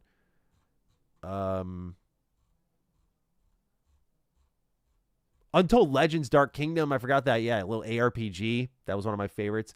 Oh my God, what is this fucking launch game? I'm just gonna grab it off the shelf. Hang on.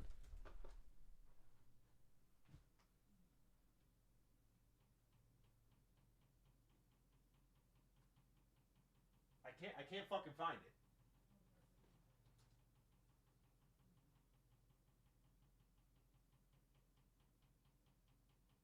Does this game exist anymore?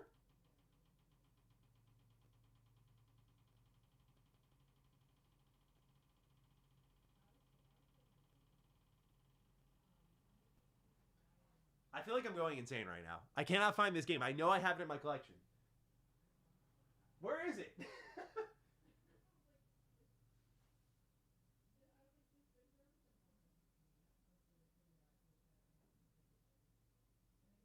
Oh, Folklore. Fucking hell, dude. I could see this. I could see everything. Like, my brain was summoning this. This is all I could see. And I was like, what is this thing called? Folklore. Another weird one. PS3 gen. Yeah, unknown new. Unknown put in chat. Has to be Folklore. Yep. It's a real game. I swear. I was not making it up. I did see this, Dave Wonder. Yeah, the Dak and Jackster remake cutscene. Oh my God. I wish. I love Jack and Daxter so much.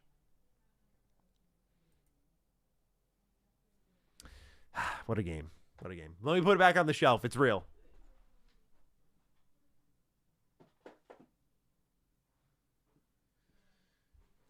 All right. Okay. I still haven't figured out this Stream Deck thing. And I'm not interested in stopping and restarting the stream. That's just not going to fly here. So we might have to just be like really cute with it today.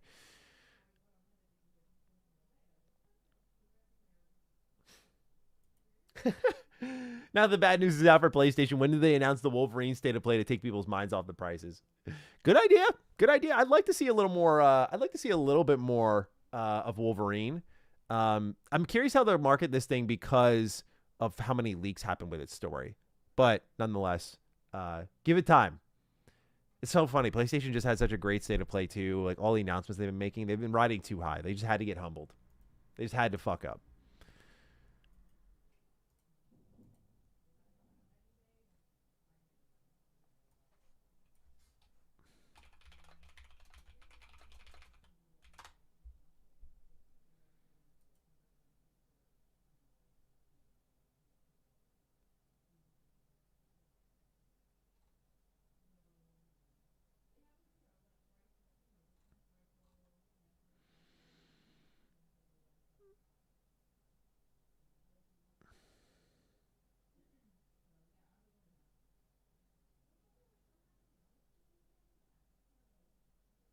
I think I might have fixed it. Hold on.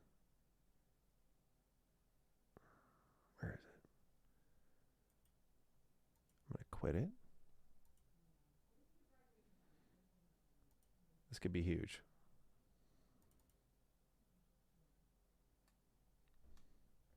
Yes. The old-fashioned fucking unplug it and plug it back in. How about that? I literally had to go into my... Okay, so that was Stream Deck. That was not OBS that whole time. Okay, this will not be a problem all stream. Sorry about that.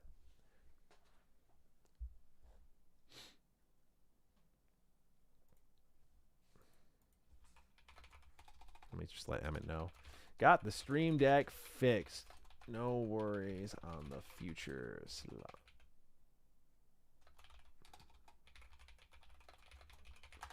Okay, cool. Cool.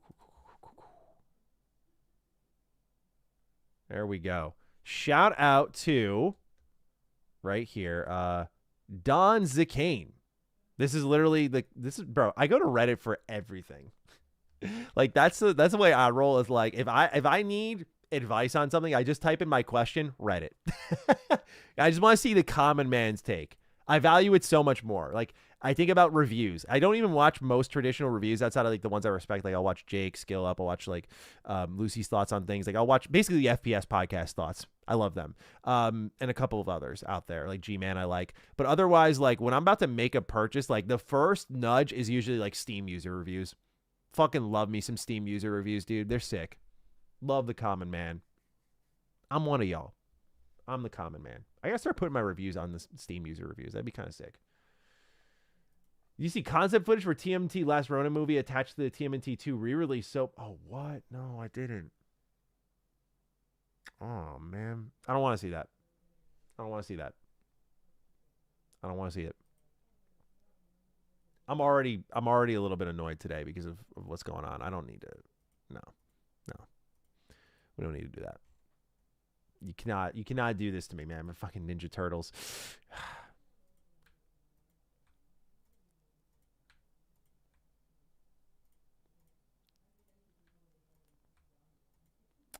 Anyway, I'm getting the links up for our next story here. This is a really good chat we had afterwards. That was like definitely our best post news chat that we've had. Like I was very happy with that personally.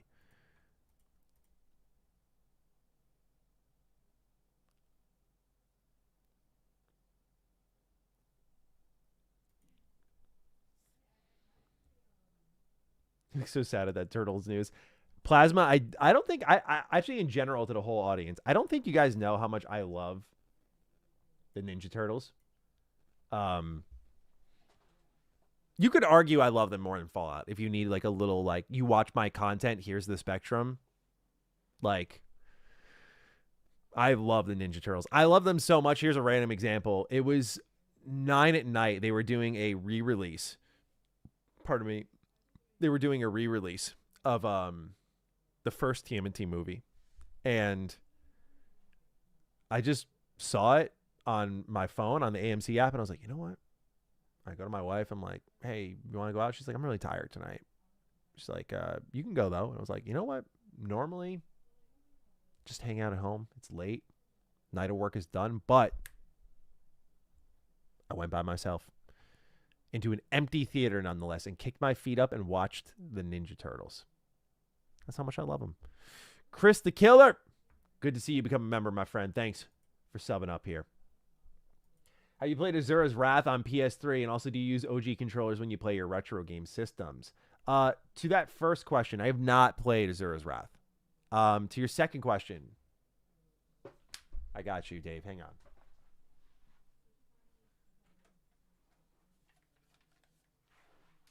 For my 360, I use the controller it comes with. For my PS3, Retro Rebound audience put me on the Retro Fighters Defender controller.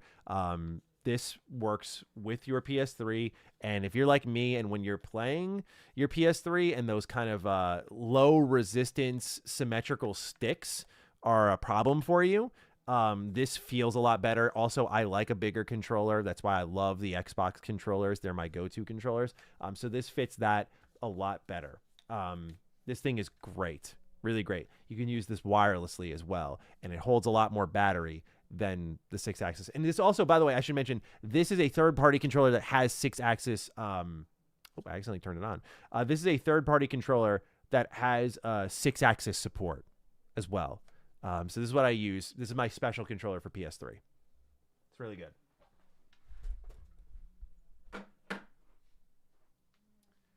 And it's pretty affordable. I think I got it for like $50, which is, I think, good for a third-party controller with all of those gimmicks. Steve Slayer, it's called the Retro Fighters Defenders controller.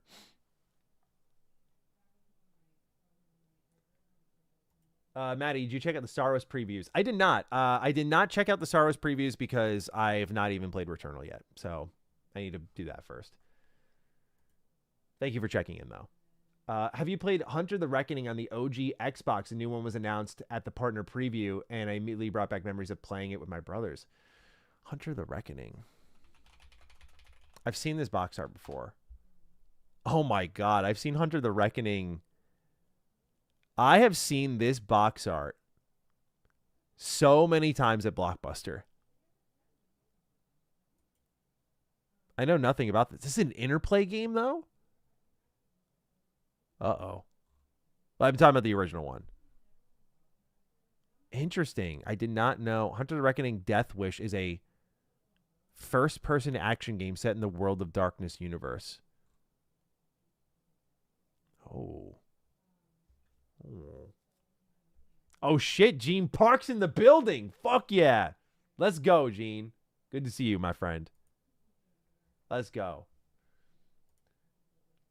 I miss SOCOM. Yeah, dude, SOCOM went out on such a shitty note, dude. SOCOM 4 sucks. I tried to play that shit for my PS3 video, and I was like, this shit's bad. I hate to say it. This shit's bad. Is there a bigger controller for PS5 you would use? I like the DualSense. Like, I don't, where do I got it? Right here? This feels good. I need weight on my controller. That's also why I like that Retro Defenders controller. I like a little weight, and that's why I prefer the Xbox controller. But the DualSense is pretty good. This is like my favorite controller, though, because this has the Spider-Man symbiote stuff. I use the Starfield controller a lot for PC gaming. Right here. Still love this. This is fucking sick controller. It's got the rubber grips on the side. Feels really good. But that offset analog stick, man. Xbox cooked with that. They knew what they were doing there.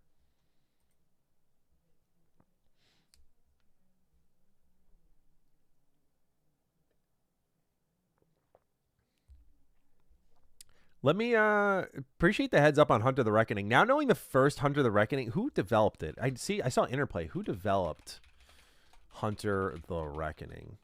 Because if it was an Interplay game, oh boy, High Voltage Software. Who are they? They're still in business. Oh, they are still in business. They go back to 1995. Interesting.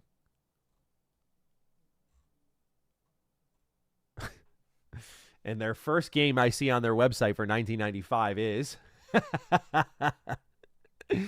There you go. Let's see here. Let's go to 2000.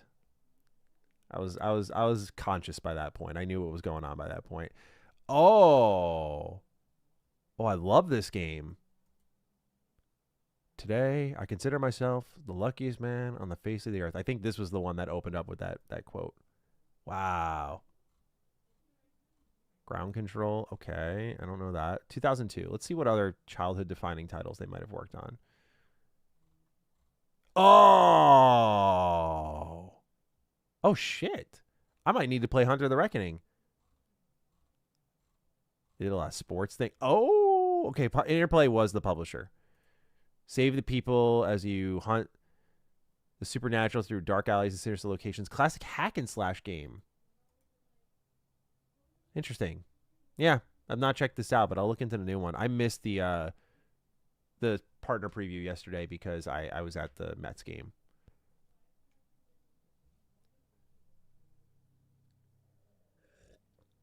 Glad you're doing well, Gene. I'm looking forward to one day podcasting with you again soon. I'm also really happy. By the way, Gene shared some beautiful news on his Twitter that he was doing better with his health, and I thought that was just something that was really good to see, Gene. I apologize I didn't message you after that. I know I tweeted at you, but just was really happy to see that, dude. Made my day better. Posted it on my story. My wife was like, oh, Gene's doing better. I was like, fuck yeah, he is.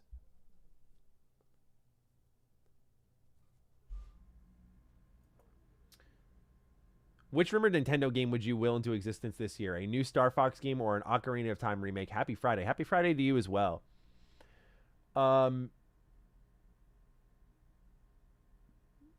I'm confused by this question because I think I might just be misreading this. Which rumored Nintendo game would you will into existence for this year? New Star Fox game or Ocarina of Time remake? I mean, isn't that what the rumor is? Nonetheless, between these two, take an Ocarina of Time. I have distinct thoughts on Star Fox that we'll get into. All right. Let's do this next PlayStation story because then we can talk Nintendo. We've been getting a lot of Nintendo questions, but I got one more bar to get off on PlayStation. Now that now that we got the Stream Deck working here, right? Okay, all the buttons work. Check that out. Okay. Every button works. Now that we got that going, we can do this next story. I appreciate your patience as we got into this next one here. But first, Maddie, do you think Kingmakers was just fake AI slop? It was my most anticipated game that was supposed to come out in October, and the devs delayed it 2 days before the release without any due date. I remember hearing about that game through Actman. He was telling me about it. I don't know if it was AI slop. I have not paid attention to it since because, like, stupid fun games, like, don't always appeal to me. Like, I'm the annoying narrative geek. I need something to kind of like bite onto, and so that game like looked wild and ridiculous, but like it looked like a wild, ridiculous 1 hour I'd play. So I've fallen off of paying attention to that one. But I think Nordic just took my answer in chat. I don't think AI was that advanced back then, so it just might be a game that just hit a real big snag, and I don't know what it was 2 days before launch, but that just might be unfortunately what happened. We'll see. I'm always a big benefit of the doubt then when we get the information, then we react. But yeah, very strange. And it sounds like they haven't provided any updates since then.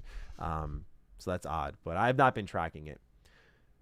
Let's do this first news story or second news story, guys, because we have another PlayStation thing to talk about here today. It's a broader conversation, of course, as it usually is. Ladies and gentlemen, we've got another PlayStation studio shutdown.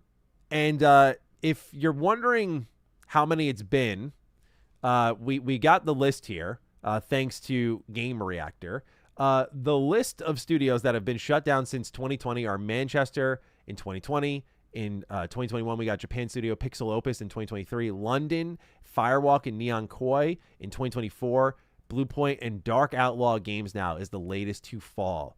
And it feels like PlayStation is really reorienting their business right now to try to be best poised for this upcoming generation. If the jumps in prices and the studio shutdowns and the kind of just, I think, excising of all these Herman Holst moves is anything to go by. Let's go to the breaking source of this news, which was just a few days ago now, which was from Jason Schreier. He said, more layoffs today. PlayStation is closing Dark Outlaw Games, a studio formed by last year by former Call of Duty lead Jason Blundell. And we'll talk about this second story in a moment here. PlayStation is also making other cuts, including the mobile department, around 50 people laid off. So again, we're seeing PlayStation continue to reshape their business. We just learned not too long ago they were out on PC ports because they were doing delayed PC releases, and they realized the PC audience is much more patient than they gave them credit for. But now they're out on mobile, so you're not getting their stuff on mobile either. They just did like a Ratchet and Clank, I think it's called like Ranger Rescue or something like that. They just did a Ratchet and Clank game on mobile as well, though it did not look good in my opinion. And so I think that's the last of that type of mobile game you're going to see. So they're literally going to inject all their resources and all of their efforts into PlayStation console content, which pros and cons there. But they're also, I think, looking more to the traditional PlayStation content, or at least you'd assume so based on Jason Blundell's history of like, this is a Call of Duty lead. He's also had a history working with PlayStation, again, where you're probably thinking live service or something like that. We'll get to that in a little bit here. But first, let's jump a little bit back in time here, because you might recognize Jason Blundell's name beyond Call of Duty. That's because as it was written by Jason Schreier in his little post on Blue Sky, you can see IGN covers that Deviation Games was shut down before it could ship a game. They write, Deviation Games, the studio formed by Yes, Call of Duty Zombies mode creator Jason Blundell and the Treyarch veteran Dave Anthony has shut down before it could ship the game. It was developing in partnership with PlayStation. Keep in mind there's a little bit of a nuance here, right? Deviation Games, which was shut down in 2024, they were not owned by PlayStation. They were making a game for PlayStation, which is the key reading between the lines here for what happened with Deviation Games. Whereas something like Dark Outlaw Games, like they then hired Blundell and were like making this team. So it is PlayStation, again, closing a studio in this case. They did not close, though, back-to-back studios on Jason Blundell. It was more like, hey, whatever they're doing at Deviation isn't working out, but we like you, Jason. We're going to bring you on board. We're going to help you make this team, and you're going to make something because I guess we like you the most or something like that. That's my read of the situation as someone who has no knowledge of it. So naturally, when we see PlayStation gutting these teams, you got to wonder what's going on here, because no doubt they're course correcting from a lot of the failed live service push. You really just have Helldivers 2 to look at. Outside of that, it's not been good for them. But then again, we thought that Dark Outlaws Games would no doubt be making a live service game based on Blundell's history. Well, that's an important update in this story here, because then we learned, according here to This Week in Video Games, shout out to the homie Skill Up, that Dark Outlaws Games was not a live service game. How about that? Let's read this post here. Following Sony's closure of the first-party studio, founder Jason Blundell has confirmed the unannounced project was not a live service game. He talked about this on a stream where he was talking with another one of his junior designers, and he said the following. I think it's fair to say that the kind of person who would ask that question would be the kind of person who would enjoy the game that we're making, which was a hint of, again, like what exactly it was going to be. Despite Dark Outlaw being the latest Sony studio to be restructured or shut down, Blundell made it clear there's no bad blood. He says, I have a huge gratitude and thanks to Sony. I know everyone looks for drama, but what amazing people, right? They absolutely backed us up and supported us all the way through that process, and they were there all the way through. Now, you know, when things change, that's business. You got to deal with it, right? And this is coming right on the heels of the studio shut down by PlayStation with the much more beloved Blue Point games, which continues to baffle us. It's just one of those things where my heart has not let go of that and been like, oh, it's all right. That's it. It happened. I'm like, can't we do something about this? Like, again, we were talking about it on stream, but I want to bring up this talking point because it's relevant here. PlayStation's also, you have to keep in mind, shutting down easy wins. Like, they need more non-live service stuff, I think, because you see, like, one of their main teams in Guerrilla just announced their next game is a live service game. And, like, most of the team we learned through Jason Schreier, most of that team is on that game. So they need, I think, these kind of signed-on teams to do single-player stuff. We don't know if this game is going to be good or not. It's easy to romanticize a game that you know nothing about and be like, what could have been based on X development talent. But we got to keep in mind, PlayStation is shutting down easy wins where it could have been something like this that fills a gap in their portfolio. They're also shutting down easy wins again in Blue Point games where their best-selling game was an Uncharted remaster collection, and all they had to do from that point on is go, okay, we fucked up on things like, you know, the God of War live service stuff. What if we remade Uncharted, right? That's what they had to tell themselves there. But that wasn't enough. That was enough. And again, the result speaks for itself. You see here a litany of studios being shut down. And in the case of Blue Point and Dark Outlaw, they share something here, which is that both games, when they were acquired by PlayStation, were built by PlayStation, never had an opportunity to ship a game, right? Like Blue Point shipped Demon's Souls Remake, was then purchased by PlayStation and had nothing to ship afterwards. And then Dark Outlaw Games, we know they've only been on the market for a little bit of time here, never got a chance to make a game. Shut that down as well. So a lot of this, I think, has to do with the absolute nuking of anything to do with Herman Hulst as well as Jim Ryan, because that whole push into this direction for PlayStation is, in a lot of ways, put them in the position they're in. There's a lot of things outside of their control. We've talked already about with console prices, AI, tariffs, production costs, that sort of stuff. There's stuff that's out of their control that they have to react to, but a lot of their problems also stemmed internally from just like bad decision-making, rushed purchases. And I think the best example of that, unfortunately, was Bungie. PlayStation bought Bungie on a premium, and after PlayStation bought Bungie on a premium, Bungie then went on to like gut a lot of the major talent that they had on board. PlayStation rolled a lot of that talent into their own building for their own projects, and Bungie was already a shell of themselves by that point, and then continued to run into issues, poor sales, layoffs, And now we get into Marathon. Marathon's a game that when I gave my thoughts on the service line, I said, I don't think what's here is bad, but what's here is not really fresh or new to me. And outside of the art style, I do like its aesthetic, but it's not really calling my name, but I wouldn't call it a bad game. And I think the hardcore fan base can really speak to that more than me. But I've noticed a lot of people looking for reasons to hate Marathon, and I'm just not really there with it. I think it's a fine game. I'm just not into the extraction shooters is kind of what I learned with that, because I wasn't really crazy on Arc Raiders either. But with Marathon, a lot of people were wondering how it was selling. And this is important because what we learned here is PlayStation does not have patience right now, right? Like, again, we go back to Blue Point, and it's like easy win. Remake Uncharted, if Naughty Dog were to give that blessing, of course. Remake something that is beloved by your audience that you know would sell gangbusters in an era where remakes and remasters are all the rave. But that wasn't, it's going to take too long. You need to cut costs now. When you buy something like a Bungie, we need money now. And we learned through reports that PlayStation was feeling bullish on Marathon after recent playtests. They thought the delay paid off, and they thought this thing was going to do great for them. And they know what great live service money is like, thanks to Helldivers 2. They let this thing go multi-plat. They let Bungie just dictate their whole future entirely.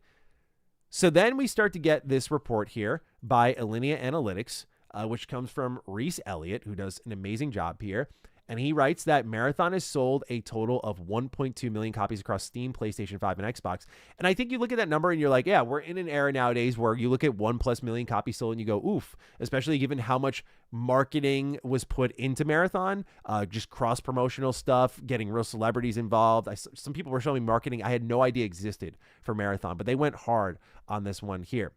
And what's really interesting to note from what Alinea Analytics has scooped up here on Marathon is this right here on the right side of the screen, which I need to make sure you guys can see. Okay, I'm not blocking it. Xbox at 133K, PlayStation at 217K, and Steam at 800K copies sold. Again, estimates, but what you're seeing here is a gross amount of people are going over to PC instead.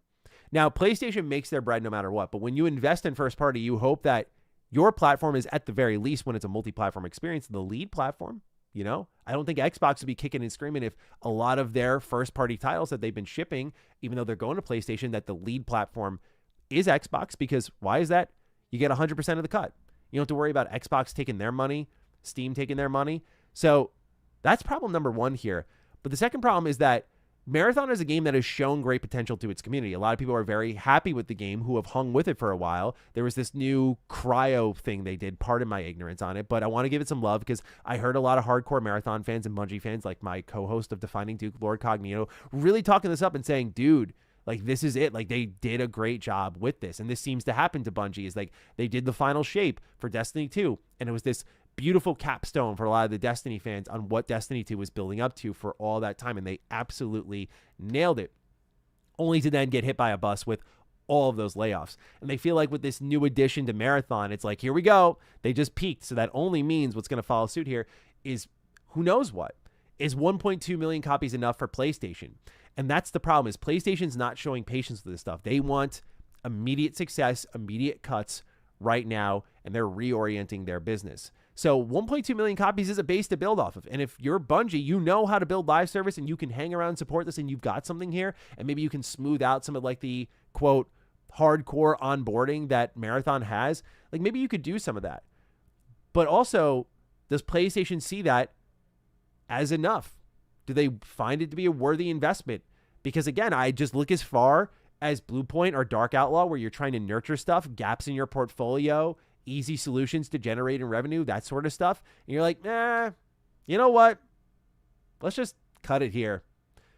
And so with something like Marathon and Bungie, I don't want to fear and doom and all that stuff, but I do worry a little bit about them. I especially worry when, again, my co-host of Defining Duke, Lord Cognito's like, yeah, I'm worried. I'm like, if he's worried, I'm worried, because, you know, like, I feel like Cog is usually, like, I consider myself an optimistic person, but he is more optimistic than me. And so when he's like, I'm a little concerned, bro, I think that says a lot. So yeah, you see these 1.2 million copies being sold here, and the engagement is strong. They also point out in this chart here, the daily active users is an average of 380K. So like, that's across all platforms. That's pretty good. So will PlayStation hang with that? Will they hang with that is the question. And it's hard to imagine they do, in today's climate where they're just hacking down studios left and right. And so what this leaves us with is us looking at the rest of their portfolio, and I can't help but think of one game right now. It's the one you see on screen here, Horizon Hunter's Gathering. I look at this, and if I'm PlayStation, if I'm Guerrilla, I'm like, uh-oh. You know, we have a game that's considered a quality live service title in Marathon. Not everyone's loving it. Not everyone's picking it up. I think Marathon just got hurt so many times on the way in. Arc Raiders launching ahead of it. Of course, the art issue. I know a lot of people have kind of brushed that under the rug, but I think that did do permanent damage to the game and sort of its just ability to be shared and celebrated online, and a willingness for that to have something that, like a willingness for that to happen. I think a lot more people were affected by that than anyone really recognizes. But also keep in mind that Marathon kind of had its lunch eaten by Arc Raiders. If Marathon didn't need that delay to get things like proximity chat in, where, again, Spite's a huge motivator in our industry. When you see PlayStation floundering and Bungie floundering on some obvious design decisions, like not trying to launch an extraction shooter without proximity chat, people are like, what the are you serious? But then you look at Arc Raiders, which is coming out in a couple of months at that point, and you're like, they got all of that in spades. They're good to go. They're ready. Like, I'll give them my money. And so people just go right over there because they know their problems are being addressed. I do wonder what happens if there's no art theft issue and Marathon is ready to go and it has those features at launch. But this is the industry we live in, where that you get one moment. You cannot afford, in most cases, of course, we think about our Cyberpunks or No Man's Skies, the iconic ones. In most cases, you cannot afford to show up and fuck up. Right? You got to show up and have all the answers ready. And they got to be good answers too. They can't be the no, but it's got to be really good answers. So again, if I'm PlayStation, I'm probably looking at this game really closely and the alpha numbers it had. But again, Guerrilla has most of their team on this game. So I'm not trying to doom games in advance. I'm more so just saying that we're seeing a reactive PlayStation at the end of the day. And of course, it's good to see them tackling things like live service, and that's what a lot of people thought Dark Outlaw Games was all about. But when you learn again through This Week in Video Games that they were not making a live service game, it's like, well, now what? They just shut down 2 teams that were going to do single-player stuff. So they're just cutting costs everywhere, and I feel like if Marathon's not going to cut it as well, I could see Bungie being up next. They've been kind of like petering out for a while now. And it's such a shame because I don't want to see them go. Obviously, as a Halo fan, and I know many people who are watching this are Destiny fans, and many people who are even watching this now are Marathon fans. Like, they have a strong lineage of great first-person shooters. It would be a real shame to see them go. But what all of this underlines, in my opinion, is how much I think it sucks to work in gaming at the moment.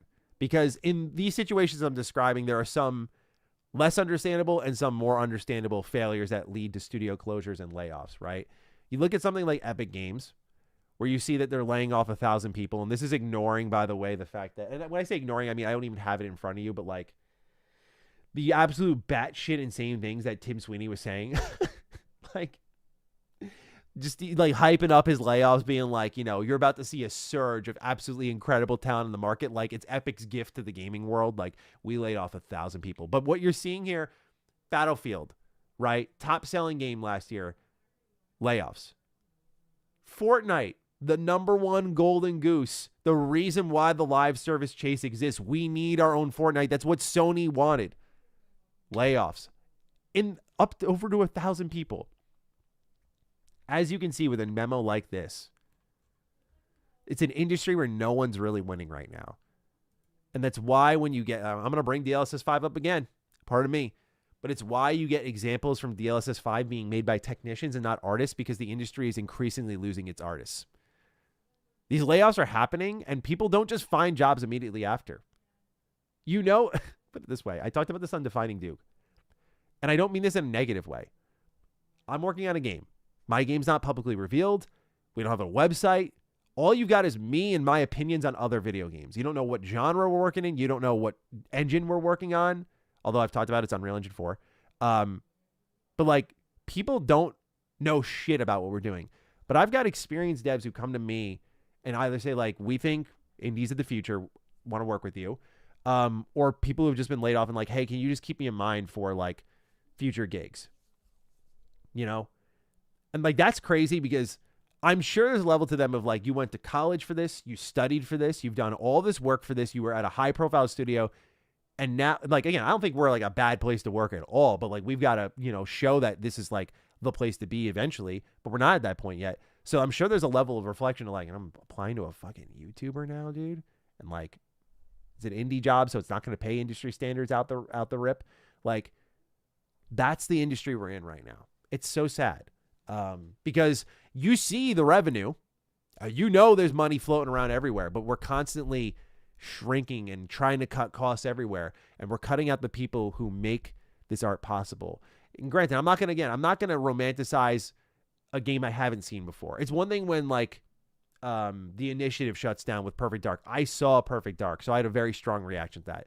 Dark Outlaws games, it's like, okay, I don't know if this game looked like shit or whatever, but it got shut down. And I imagine there's a level of me that like, if Blundell's like, hey man, got nothing but positive things to say about PlayStation, when they shut his shit down twice, is there a level of him knowing like it really wasn't cooking?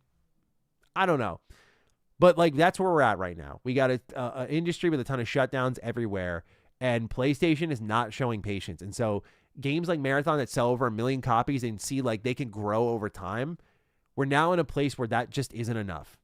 And that's kind of insane to me. So it's just a shame to see more studio shutdowns. And again, PlayStation just like course correcting is another way to put it, I guess. Maybe a softer way to put it. But like the damage that Herman Holst and his team has done to that brand, there will be a documentary one day just like there is for Don Matrick. No doubt about it. I don't know if it'll be like what Xbox did, where they just happily wear the egg on their face and they're like, fuck yeah. Yeah, we fucked up, and here's our comeback story into the series generation that's been arguably worse, in my opinion. But man, like, we're going to hear a whole story about like Herman Holst, and because we've heard the quotes like Concord to be the next Star Wars, that sort of shit. And like now we like just everything he's greenlit is being cut out. You got to wonder. So tough times again at PlayStation between the price changes, studio shutdowns. Just let the hits keep on coming. All right, ladies and gentlemen, I want to hear from you. Again, the PlayStation news is quite sour today. Quite sour today. What a week for them. But I want to hear from you in the chat.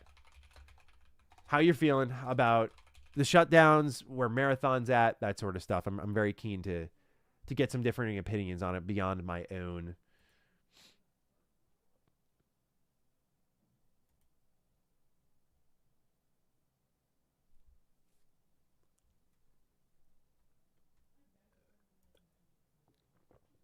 Also appreciate everyone hanging out. We've had like 800 to 900 people here for most of this stream, and that's been really cool. I don't understand him saying Concord will be their next Star Wars when they literally have Destiny. Exactly. Yeah. Uncharted Wolf. Good to see you here, brother. It's like a forest fire. Everything is burning, but there's a chance for something better to grow. I like Kyle Cuts Vid's thoughts, dude. I love that. Yeah. We need more of that.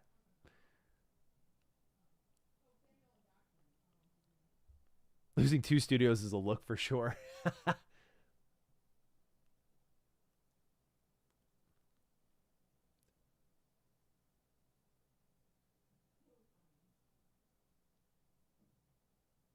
Maddie, did it pop up? I became a member. Also, what does it mean for Steam Machine price? Let me see. It says you're a member. Like, you have an icon, Parker. I have it here. I'm sorry. I might have missed it, Parker. I apologize. I see you here. Yeah, you came up in my viewer activity. Yeah, you're good. You're online. Thank you for becoming a member. And also Kung Fu Hot Dog. Great name. You also became a member. I might have missed you as well. I wanted to thank you both. So appreciate that. And thanks for the call out, Parker. As for Steam Machine pricing, like I said, I think Steam Machine pricing is not settling anytime soon. That's for damn sure. Bungie conned Sony into funding a passion project. I mean, yeah, dude, like Bungie getting the money that they got out of that deal is fucking crazy. They completely, like, that was a fleece. I didn't know fleece could exist in gaming, but that was a fucking fleece for sure. And yeah, Ichigo, I agree. Xbox dodged the bullet. There was a time where I thought that they were a good fit, but Xbox dodged the bullet. Something fierce. Whether it be by their own decision or the grace of God. Bullet dodged.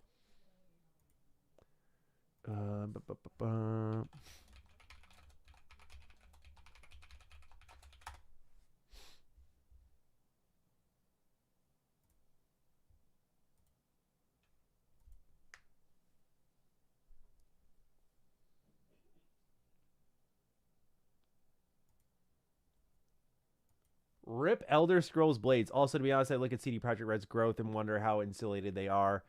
Lots of pressure on Witcher 4 and beyond, in my opinion. Yeah, I mean, certainly they're swinging hard with Witcher 4 because... Wait, what? You said rest in peace... Hold on. Is Elder Scrolls Blades going offline? Oh, it is. Oh, wow. Okay. Yeah. It's only a matter of time. See, maybe this is Bethesda learning that, like, you can't just repeat your hits. Like, okay, what's our Elder Scrolls but for, our Fallout Shelter but for Elder Scrolls?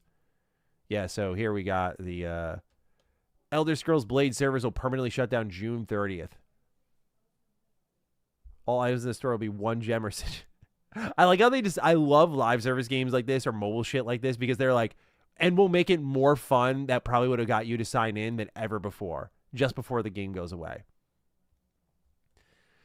Well, thanks for the heads up, Jaco, on this. For CD Projekt Red, just back to that real quick here. They are swinging hard with Witcher 4, not in just the traditional sense of like, here comes big AAA game, but they're also promising their shareholders that they are going to deliver this whole trilogy in like 6 years. And I'm optimistic on that kind of compoundment style of development. Certainly, I think a lot of developers are looking into that and sort of how you can create an asset library once and then make multiple games out of it. A big problem of why gamers are so detached from franchises is because you don't get a chance to get to know these characters because you're in a different era of your life when the next game comes out. You know, like we have all those examples of like where you were when game 1 came out and where game 2 came out. It's just not acceptable nowadays. It's like that attachment is important. So I think a lot of developers are starting to understand that, but we'll see if CD Projekt Red can deliver on that because their shareholders are investing in them based on those comments of like, we're going to get these things out. And no doubt that means it's going to be probably a while yet before we get the next Cyberpunk game because they're probably doing the same thing over there, but that's a somewhat different asset library, you'd have to think, because it's more sci-fi driven. Repurpose Missing Link into a premium game. I would be for that. I would be for them doing that with Kingdom Hearts, bro. Unknown, I would be with you on that. I feel like they'll do it. Square, they invested so much into that. There's no way they let all that go. Especially, didn't Nomura confirm like he wrote bits of the story around that game? Like, considering you'd played it, because Nomura just leaves nothing off the table. Tries to give value to everything. Very interesting. Very interesting. Would love to see him do it, but I don't know. Yeah, there you go. Uncharted Wolf. I was 11 when GTA 5 came out. There you go. Matty totally isn't talking about Fallout. Believe it or not, Andre, Fallout wasn't on the mind when I was saying that. I think of Uncharted for some reason. I'm not even a big Uncharted fan.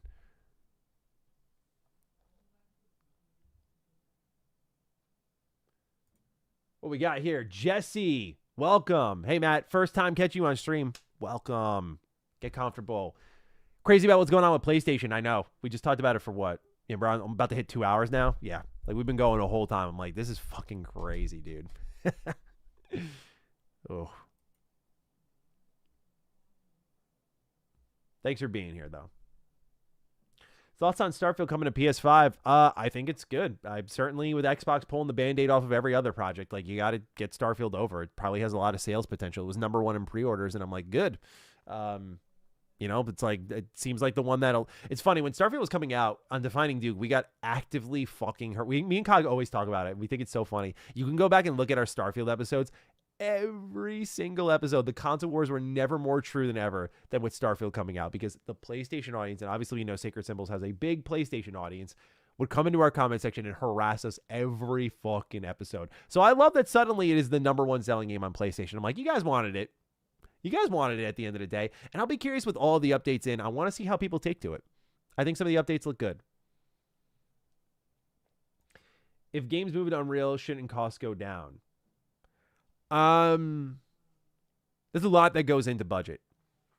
And I don't think the proprietary... Well, you just asked a loaded question without probably realizing you did.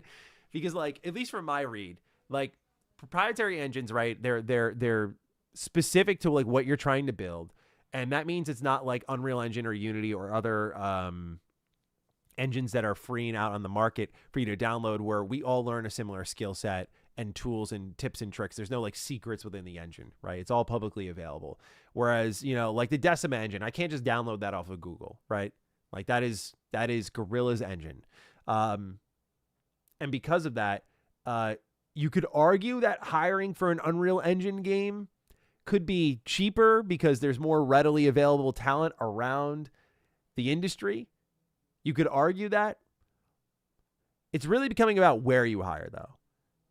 The way you make your games cheaper is your scale, of course.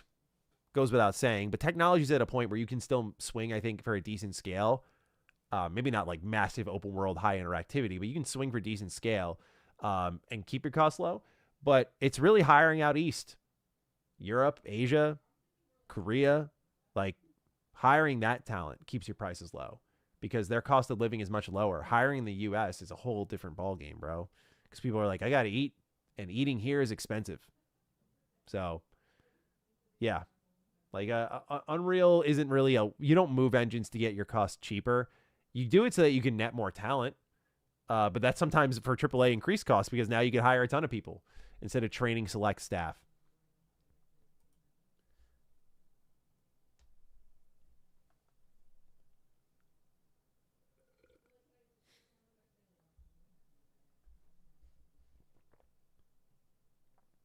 Lower budget spin-offs to satiate fans between entries aren't as prevalent for bigger series. That's a good point, Neo. Yeah, like obviously that's the Fallout fan of me talking. Of course. Duh. Please. Maddie, did you see the recent PC Gamer piece on Star Wars Zero Company looking awesome? No, I haven't. Well, I know it's there. Cog sent it to me. I haven't read it yet because he sent it to me when I was driving home from the Mets game. But I am keen on that game. I think that game is going to be fucking sick. So I can't wait. Yeah, here's a better question, Guacamole. All right? Guacamole, I'm going to put your chat up on screen, bro. Hold on. How do I fucking do that? Where is this shit? It says, why do you drink from jars? Right? Why do you guys ask? I gotta step in and defend myself now. Why do you guys ask this question so much? Why I drink from jars? Is this really that weird? Is it like, are you looking at this and you're like, what the fuck? I've literally had people like where I'm drinking out of this thing and I'll literally see in the chat like, what the fuck is Maddie drinking out of? What did I do? I drank out of a fucking mason jar. What are you saying fuck me for, bro? Why do you drink from jars? Why are you asking? Why is this controversial?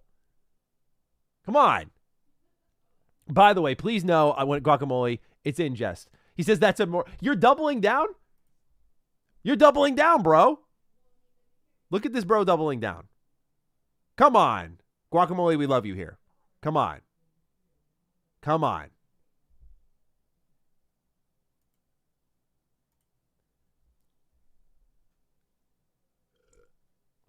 Maddie, you need to be microplastic maxing. Oh, man. Honestly, I cannot lie. I did invest in mason jars and what's it called? What are the name of those glass containers that Pyrex dishes? Because I was always eating my meals out of plastic takeout jars and containers and whatnot. So I do definitely try to avoid microplastic maxing in all seriousness. Guacamole, appreciate you being a good... There we go. Let's put Guacamole out. Come on, guys. Look at it. Look at this guy being an absolute stud here. Love YouTube and subs since Retro Rebound for years. All love, bro. There we go. That's how you fuck around. There we go. Shout out to Guac. Appreciate you, bro. Guac probably thought he was sliding that in on chat nice and quiet. And he's like, damn, bro. Damn, bro. I want to ask about the glass again. Appreciate you, dude. If you know what Old Smoky is, maybe it could be a reason. Someone fill me in. I'm being stupid right now. I know this is in context to a prior conversation. What are we doing here? If you know what Old Smoky is, like Smokey the Bear? All right, I'm gonna dare to Google. Old Smokey. All right, yeah, no, we're talking about. I think we're talking about Smokey the Bear. But like, what's this in context to? Jesse, help me out. Help me out. I'm brain farting or something. I'm waiting for chat to bail me out here.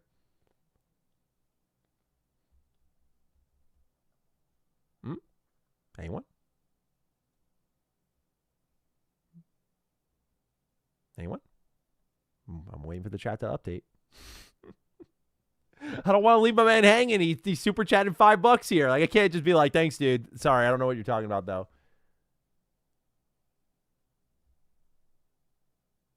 Old Smoky like the liquor. Oh, moonshine. Okay, well, see, I've talked to you guys in the past about how I don't really drink, and there's probably no better example than that right there. I apologize. He's not alone. Even Luke Stevens marveled at how well you Yeah, well, because, like, I'm sure what Luke probably saw was, like, in the videos of mine he's reacted to, like, I used to have, like, massive fucking gallon jugs next to me. So I'm just saying, bro, like, I know I'm a massive, dude, I'm the great water poster boy. I'm always sipping down some water. Y'all are talking to me about moonshine. Like, what? Appreciate this, though. Guac drinking 2 plastic bottles to fight. Oh, man. Yeah, I mean, look, I'm not like a plastic shamer, to be clear. Like, if you drink I bought a plastic water bottle for the Mets game yesterday. Like, it's like, sometimes it's fucking unavoidable. It's like, but when I'm in my own home, do I need to be glugging that down? You know, when I have like a water filter on my fridge, it's like, I just fill it up in a nice glass jar, right? Simple. Centruzi, thank you for your super chat. Yeah, I think a lot of people think I'm getting. I remember, you know what's so funny? Now that you guys are saying like moonshine and stuff, this just connected a dot in my brain. I remember when we first started streaming, and I noticed the comment section for streams was like sometimes really weird. Like I'd get people showing up and just like not. Like, they'd be like, Maddie's obviously fucking hammered on stream. I'm like, dude, I don't fucking drink a lick of alcohol nowadays. Like, I haven't drank in years. Actually, I lied. I drank a little bit when I was writing a draft for my story, because sometimes that when I got like really bad writer's block and I need to avoid it and I need to like go, a drink or like a beer or two will loosen me up. I can't lie. But I use that sparingly because I do not want to be codependent on that. So that was like a one-time pull for me. But it's been really since like 2021 or 2020 that I've had like some alcohol. But it reminds me that I posted a stream like we did in the comments. Like, some guys like, man, he's so obviously hammered. Like, he's always drinking during streams. And I'm like, the fuck is this guy? Like, he was dead serious. And he was like arguing with someone in the comments. Like, what the fuck is this guy talking about? Like, you know, I still like, I may have like a decent sized audience and everything, but I still read the comments and like puzzle around in my brain. Like, what the fuck is he? Like, what are you fucking talking about, dude? Like, that is still a very real thing. And I was reading it. And I'm like, now I put it together. When you guys are like thinking is like, some people think I'm literally drinking alcohol out of this because of the glass I drink out of and the liquid and what it looks like at times. It's like, what the fuck? Like, people actually think I'm fucking drinking alcohol, getting hammered on stream, and like, oh, we're doing Maddie Slob now. Like, have you ever played Simpsons Hit and Run or Simpsons Road Rage? Nick, I actually haven't. These are some classics from my childhood that I haven't seen much of. In fact, I'm not really much of a Simpsons watcher. Like, I've seen the movie. I thought the movie was hilarious, but otherwise, I didn't watch much Simpsons, and in turn didn't play the games. Never found them like appealing. But I've watched like retrospectives and stuff on it. They do look good games. Like, I think they'll get remastered one day, no doubt. That'd be a cool collection. I think they'll do that. Okay, I'm gonna acknowledge this just because you did super chat, but we just don't talk politics here. I understand this is in connection to the games and everything like that, but again, just. I talked about this last stream. I was like, we don't dive into politics. I appreciate it, though. If anyone likes Coke or Pepsi, put a mason jar in the freezer for amazing slushies. See, we got mason jar hacks. Look at this. Look at this. Mason jar hacks are some good shit, bro. Mason jars are... So, okay. Okay, I'll give you a mason jar hack. All right? Now, my wife and I made... marinara sauce one time, and we stored it in a mason jar, screwed the top, like we got mason jar lids, screwed the top on, put it in there.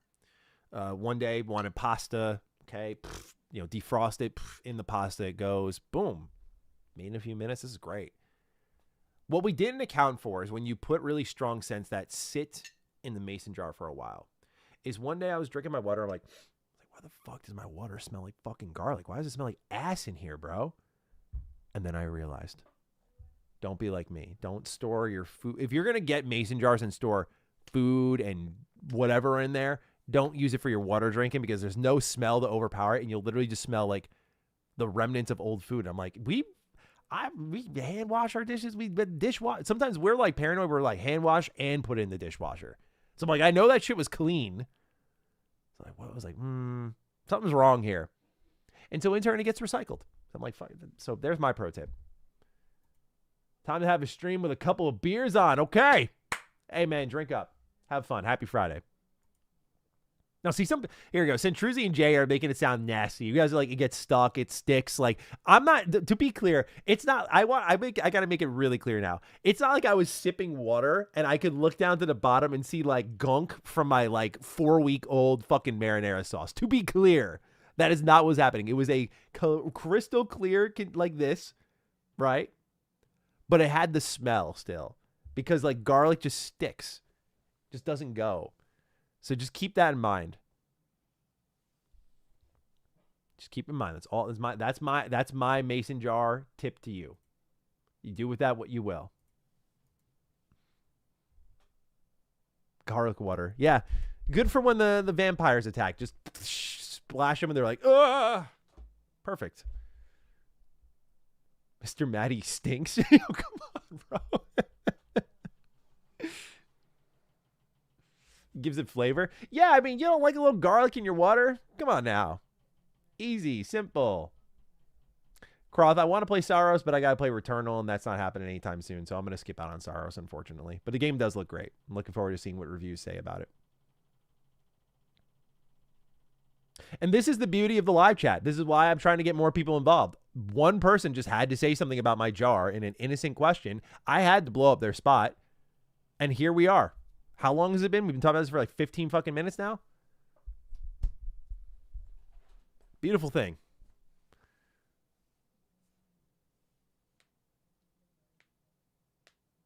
Whoa. Hold on. Let me bring it up on screen. Hold on.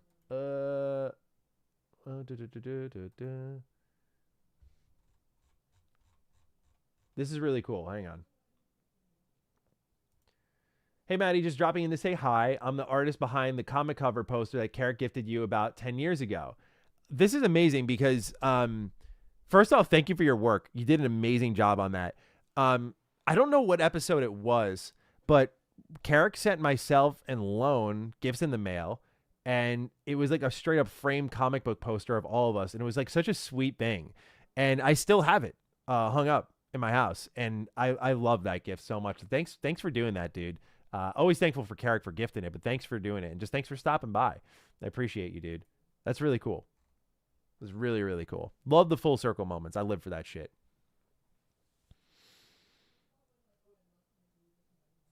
This is a Maddie Slop video now. Can you imagine? And just put us a video like, let me do like the most Mr. Maddie title of all time. Like, we need to talk about mason jars. I gotta be honest about these mason jars, man. That'd be so good. The mason jars did what? Hey, let's talk a little bit about Nintendo. Let me get this last Maddie Slop topic going. Let's talk a little bit about Nintendo. I know I've been getting a lot of chats about like Nintendo's 2026 lineup. The tough part for today is deciding what video is going to go out on Maddie Slop first, because like this Nintendo lineup is kind of sick. I want to talk about that, but also PlayStation price increases. Maybe I'll break it up. We'll see. Do I do back-to-back? Like, because I'm thinking, like, we got 3 topics. Thinking of the next 3 Maddie Slop videos. So, like, do we do, like, PlayStation, Nintendo, PlayStation? So we're not just, like, back-to-back PlayStation dog. And, like, I think I'm going to do that. Probably do PlayStation because that's, like, the kind of lead news for today. But let's talk Nintendo anyway. This is me just fucking pontificating on how I'm going to handle the upload schedule. Doesn't matter if you're here. Okay, let's do this one. Ladies and gentlemen, we got ourselves a leak. It's basically the Nate the Hate Direct. If you want to check out the full podcast that Nate the Hate has posted, You just need to head over to his YouTube channel, which I'll have linked in the description down below. You can see here, it's titled Nintendo Switch 2, What's Next? 3D Mario Delay, Direct Timing, Summer Lineup, New Star Fox, and more. And yeah, this guy literally had his own Nintendo Direct. He leaked like everything for Nintendo's 2026 into early 2027 lineup, and it's actually insane. I think I think the gauge for insane is Maddie's talking about it. I talk about Nintendo a decent amount, mostly on Retro Rebound, but when I'm stepping out of the woodworks to be like, let's talk about Nintendo's lineup, I usually don't have a lot to say about that because I'm like, oh, here's your Mario and your Yoshi and yeah, I remember when I was 5, bro. I'm just kidding. But like, I'm not like crazy about most Nintendo first-party IP, but they've got some here on the docket, and there's so much on the docket that it's brought about some questions. So we're gonna have a little discussion video here. So first and foremost, one thing that Nate the Hate says is that there is no general direct in March or April coming, and that there are whispers that it won't be until June that we see this. This is particularly surprising because of the slew of summer titles that are on the way. He mentioned Star Fox, Splatoon Raiders, Fire Emblem Fortune's Wave, Rhythm Heaven Groove, that's not really on my list, but it's there, Switch Sports, Switch 2 edition for Xenoblade 2. There was another Switch 2 edition for another game that they were talking about. So all that is in the summer. And I find this stunning that I'm like, so some of these are announced, but like Star Fox isn't announced. How are they going to handle the marketing of these games with so much to release so soon if there's no general direct up until June? There are rumors and murmuring of like what, a mini direct, a partner direct, and maybe these games could show up there. Nintendo's kind of snuck these in before, so that's always possible. But this is a lot, and I mean a lot of games here, okay? So the direct stuff is interesting because I felt like Nintendo had to be going soon, but they're not. But really what I want to talk about here before we get into those summer titles is the major 2026 titles for Nintendo. We already talked Star Fox, but they're also doing an Ocarina of Time remake. And when I saw this in the headlines, I was like, oh, this shit's probably like a while out. It's coming this year, holiday this year, to coincide with the 40th anniversary. And that to me sounds like must-play gaming for a number of reasons. But Ocarina of Time being on the way and a remake is crazy because, like, again, I'm thinking like GTA 6 is on the way. Like, everyone's clearing out, you know, around that holiday time. But Nintendo seems to be trudging on in for a remake that people have desired for a long while. And we kind of got like a taste of that on the 3DS, where we got the Ocarina of Time and Majora's Mask there, and those are like the definitive editions. But this is crazy.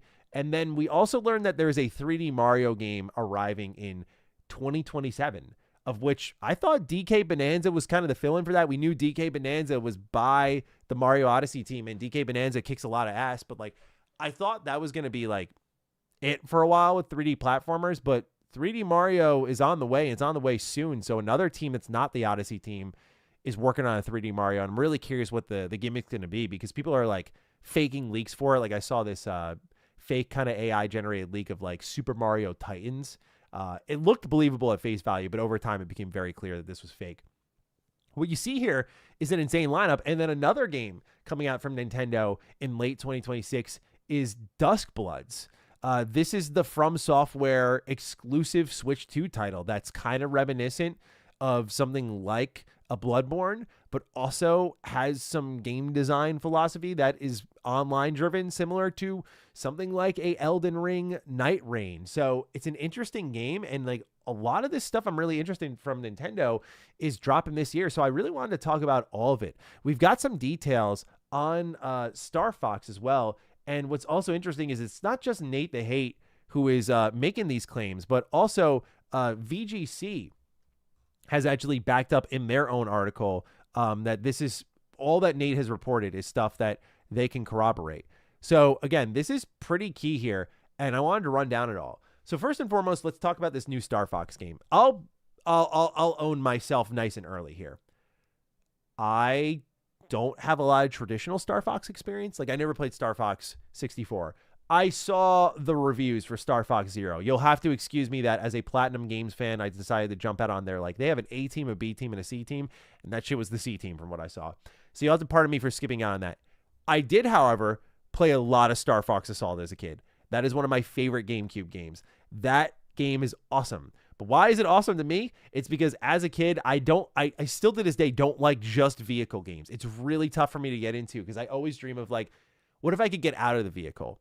I feel very confined in the vehicle. So that's why I got dragged into open world games. Like, I don't want to play Forza, but I'll race in a GTA game because I can get out of the car in GTA and run around and shoot and do all these other things. Like, I like the multifaceted experience. So classic Star Fox is not something I have a lot of experience with, which is what this new summer 2026 Star Fox game is going to be. If it's anything like Assault, though, and you can get out of your ship and you can run around, it's a third-person shooter. Oh, my God. That'll be incredible. And if they include some sort of like 3D platforming, like Star Fox Adventures, that could be really cool. All I know is with this lineup here, Retro Rebound is about to feast. I've been waiting on Star Fox retrospectives for both those games, and I am so excited to tackle those in anticipation for this new one, which Nate the Hate is saying apparently it's really good. This game's also going to have online multiplayer, which, me, I'm a little indifferent to that sort of stuff, but that's the next Star Fox game. And we just learned this hot on the heels of Star Fox being confirmed in the new Mario Galaxy movie, which I went from being like, okay, I'm going to see this because I love games and like this is the next big game movie. So of course I'll go check this out. I went from that to, holy shit, Star Fox is in this. And I know you're like, well, you just said you're not a big Star Fox fan, but like Yoshi's here, Star Fox is here, Mario Luigi, like DK, bro, Rosalina. Are they building to a Smash moment for this movie? Like a Smash Bros. Movie? Could they? Will they? It's a very, very tantalizing idea. So when I saw Fox McCloud here, I was like, oh, dude.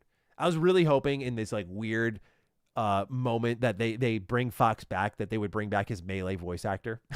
Just like, come on. That'd be so funny. But they got some guy from Top Gun instead. I say some guy not disrespectfully, just I've not seen the movie and I don't know the whole cast name, but like a Top Gun guy doing the dude who's in like a starship all the time makes a lot of sense to me. Anyway, new Star Fox game on the way. The big one, the heavy hitter, is an Ocarina of Time remake. I was late to Ocarina of Time. I played it for the first time in 2023, I believe, is when Tears of the Kingdom came out. Whoa. That is an important video game. That is an incredible video game. And I'm also kind of excited because it's a more focused Zelda video game. At least you'd imagine it's going to be. Ocarina of Time is like a technological achievement. Just the fact that whole game fit on a 64 cartridge is incredible. With how little memory it had to work with compared to something like a PS1. Like that was Nintendo at their most creative on a technical level in so many ways. But you got to wonder, like, what can they add to this? Like, I'm so excited by that premise alone. The iconic pause screen or start screen when you just get to the main menu, like that alone just floods you with memories of like, but also if you've played it for the first time recently, like I did, if this is going to be a special game. So that's holiday 2026. But I'm excited about this because like when I played Tears of the Kingdom, I love Breath of the Wild, to be clear. Tears of the Kingdom is more of that and better in a lot of ways. But I got to be honest and say, like, I don't know, there was a level of like unfortunate indifference that I had to the game. Again, keep in mind, this is me speaking to someone who is not highly attached to Nintendo first party. Like they still have to have a particular appeal to me. Breath of the Wild had a particular appeal to me. It was very new, very free at that time. And so many games have copied it since then. But before that, I think the last Nintendo game, or Zelda game, sorry, that really called my attention was Twilight Princess. And I was younger at the time, but I was into that for two reasons on the Wii. One, it looked darker. And I'm just drawn to darker media. I played fucking Nier as a kid, dude. So like I need a little edge. That's just unfortunately who I am. I need a little grit. And Twilight Princess provides it. But also I got my Wii for my birthday, I think it was. And I wanted a game where I could use the Wiimote and like slash my sword. That's what I wanted. I wanted like an action game to use the motion controls on. And that was like my way in on that. So again, like as someone who has like low attachment rate to like Nintendo stuff, I'm really excited by a more focused Zelda experience, even if it's a remake. Just going back to the core of that game and like what they're going to do with it. But just the music, the exploration, the freedom. How many mechanics are they going to carry over any Breath of the Wild mechanics here? There's so many questions to be asked. So really excited about that. But holiday this year. So we're going to see this thing soon, and it's going to be out even sooner. Then we got the confirmation of a 3D Mario game in 2027. I have less to say about this one because I really like Mario Odyssey. It is one of the best 3D platformers of all time. But I also like, I think we all know our default tastes. Like, I know non-story games will never be in my top 5 games of the year. It's very, very, very, very rare, right? When I do my game of the year list, I'm trying to think. Overwatch was my game of the year, and that was purely gameplay driven. Like, I just loved that. I'm sure there have been other times, but off the top of my head, I know for myself, story, narrative, characters, that sort of stuff, like, all of it has to come together to reach my top 5. So I already know by default, like, 3D platformer games, like a Mario, I'm like, cool, like, this is going to be great. I have no doubt about it. But it's not going to be anything I'm, like, out of my seat for. DK, Bonanza, I was out of my seat for a little bit more. To explain that, I was out of my seat a little bit more for this game because I'm a huge Donkey Kong 64 defender. This is one of the few like first-party Nintendo games that I did play like when it came out and have memories with and have gone back to over time, and I do love this game. But I'm a big DK64 defender of like, man, get your like Tropical Freeze looking ass out of here. Like, I want to play 3D Donkey Kong. And seeing Bonanza be this like Game of the Year contending title, selling really well, I'm like, yeah. And the people think that as well. I know there's a lot of problems with DK64 and its vast amount of collectibles.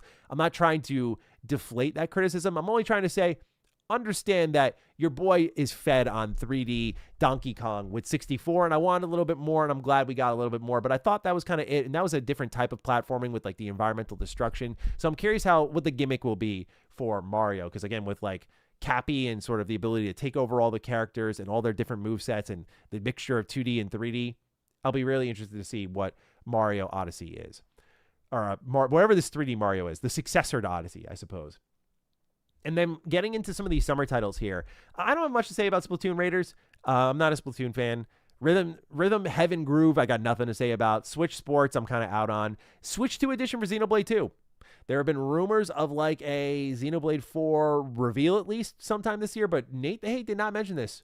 So that's a little interesting because we've been seeing like voice actors and actresses kind of slip that there's something happened with Xenoblade, but it looks like at least we're going to get a Switch 2 edition for Xenoblade 2, which is good to know because there's already a Switch 2 edition for Xenoblade Chronicles X. But the real summer title I want to talk about as well, go figure, I just laid out my taste talking about Mario. Surprise, I'm most interested in Fire Emblem Fortune's Wave. I thought this game looked pretty good. From what was shown off. I do want Fire Emblem to go back to a more classic style of approach, and this seemed to indicate a little bit of that, but like when I say classic as well, it's stuff that we don't know yet, like the way romance is handled. In Fire Emblem Three Houses, I enjoyed the game. I also felt like it was chasing some trends. It felt like they looked at Persona and said, yeah, let's bring that into here. My favorite Fire Emblem game, pardon me being a casual, but I love Awakening. I think it's an awesome game. Like, it's, I think, as hardcore as it needs to be, still being accessible, and it's got like the kind of town building and companion building systems that I love Fire Emblem for. And when Fire Emblem Three Houses came around, they're like, yeah, dude, here, guess what you can do? Like, you can spend time with your students, and then you're like eating 40 meals a day with them. It's just, it was so poorly balanced on the social side of things. The story was pretty solid. I enjoyed that.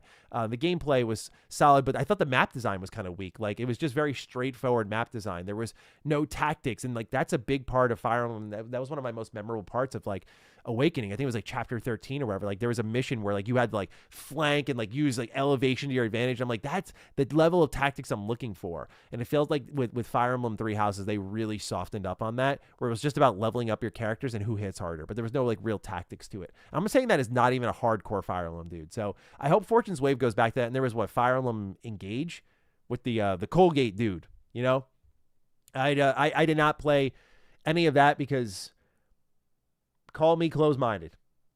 That character design is not it. It just felt, they admitted themselves as well that like the artist just drew whatever, and there was no connection between the art team and the story team. They just like made whoever they wanted, and they would call them whatever age they were. Like, they'd look like kids, but they'd be 80. And I'm like, no, like, this is too far away from like Fire Emblem is really anime, but it's also like political, and it's grounded in but it can get ridiculous. Like, you can ship all these characters and they'll have kids, and those kids will become like soldiers of your army. Like, it is ridiculous, but there is a level of like some sort of like they look like anime characters, but they're also, because they're kind of like perfect looking in their face shape and their nose shape, that sort of stuff. But like, there is a level of something that makes it feel real, and I think it is the politics and the writing and stuff, and I just think some of the character design for the latest Fire Emblem game was a little ridiculous. So I hope Fortune's Wave is really good, because I want to get back into loving Fire Emblem. I feel like the last couple of games that have come out have been either not as appealing to me, or what I did play, I was just like, like, it's great. Like, I like Three Houses, but this feels like a radical departure from the things I'm here for. But I know I'm kind of alone on stuff. A lot of people really like Fire Emblem Three Houses. And then there's Duskbloods. Let's round it out with that. We got to be seeing this one soon, right? It's got to be this summer, probably at the Keeleys. So much that is really unknown. Like, we don't really know about like what the gameplay loop is for this. Like, we just know it's action-based and it's online multiplayer. I think a lot more people are open-minded to this, myself included, because Night Rain was a great time. And so you have to imagine that From Software had some type of idea here. But it's also interesting to see that they're making a Nintendo exclusive title.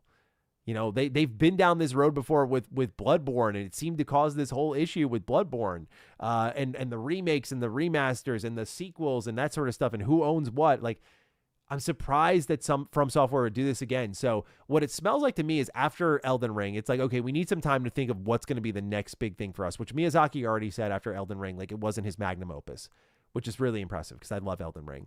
I don't think Duskbloods is going to be that game, but it feels like they entered a more experimental phase. They said, okay, we're going to do a big expansion for Elden Ring because that'll do well and our fans deserve that. So they do Shadow of the Erdtree, but they also do Night Rain, which is like repackaging a lot of the assets that you would find in Elden Ring and making a whole new experience out of it. And that did really well for them. And then another experiment was Duskbloods. I think this will maybe, and also keep in mind, in between all of this, they did Armored Core, which was like another kind of experimental title from them. So I'm curious what, after Duskbloods, like, is going to be their next main big game. But I imagine they will hold that reveal until like Duskbloods is out and doing its thing. But I'm so curious what compelled them to be like, the Switch is our system for this. So I'm looking forward to learning more. Can't say I'm fully looking forward to the game yet. But yeah, just a lot here. This is the entirety of their 2026. It's crazy because now we have a little more clarity on like, why was Pokemon skipping out in 2026. Like, Nintendo was probably looking and going, dude, like, we're covered. And Nate the Hate talked about this in his show when I was listening to a little bit of it. But he suggested he was speculating, by the way, the idea of like, what if GTA 6 comes to Switch 2 somehow? I know I'm not getting ahead of myself here, but is this why Nintendo was like, dude, delay the like with the new 3D Mario coming in, new Zelda remake coming, like all these games coming, like, we got GTA on Switch. Like, couldn't we just delay the next Pokemon? Like, we're good. We're good. And that team needs it. So it could be interesting if that's an angle that they're playing at. But yeah, this Nintendo lineup is pretty exciting. For me, like, the main hits here are Star Fox. Curious about that one. That's going to be kind of living and dying on what I see and how much it reminds me of something like a Star Fox Assault. I'm just hoping that there's something out of ship to do. I'm looking forward to Ocarina of Time remake, of course. Fire Emblem, I'm keen on. And then Duskbloods, very interested in learning more on. So this could continue to be a great year for Nintendo. But yeah, we got, again, a lot to play. So for all the dooming that's happening in gaming, we're going to have a lot of games to talk about very soon. Chat, let's hear from you. Y'all were asking me a lot about the Nintendo lineup, so I want to hear from you how you're feeling about things here.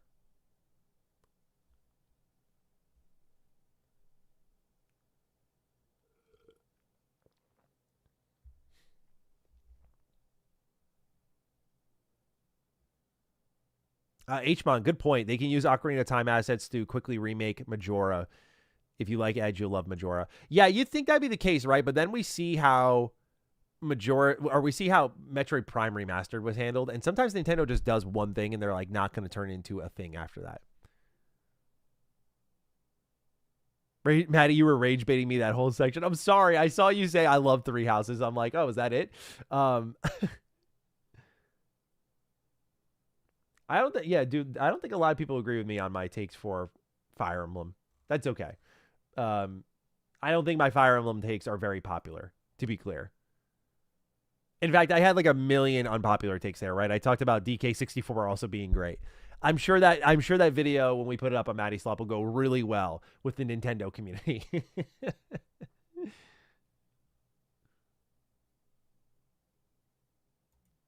Ice Cap Lord, sorry, I missed your super chat here. Nate mentions how Star Fox is classic style, so I wonder if it's actually a new from scratch game or F-Zero 99 type game that uses SNES assets. It sounds like a new from scratch. At least that was the vibe I got. Like a brand new Star Fox game. I'm curious how they announce it though. Oh, Majora's Mask for Retro Rebound H-Bond? You lock that shit in, bro. Absolutely. Absolutely. Yeah, I loved Ocarina of Time. Majora's Mask, I wasn't really waiting on anything. I think it's because for Tears of the Kingdom, I played Ocarina of Time, and then I played Wind Waker was the other game I played, and I talked a bit about on the Retro Rebound channel, and then we reviewed Tears of the Kingdom. I usually like to keep it to 3. That's my number in my head. When I know a big release is coming except for Resident Evil, I broke that rule. I did like 8. So I don't always try to like live and die by it, but like, yeah, like with the Ocarina of Time, of course we'll do like is it, like really good, like retrospective on that game. And then we'll probably talk about Majora's Mask, and then we'll review the remake. So that'll be fun. Why am I twirling my hair, bro? Why am I twirling my hair, bro? You need to get locked in for Star Fox Command Retro Rebound. Retro Rebound, the story's fucking wild. Really? Star Fox Command. What system did this come out on? Okay, this oh, it's a DS game. I don't have it in my collection. Okay. All right, now you got to explain yourself here, Ice Cap. Why is it when I'm here on Google, all right? Why is it that this is the first post I see of what's so bad about Star Fox Command?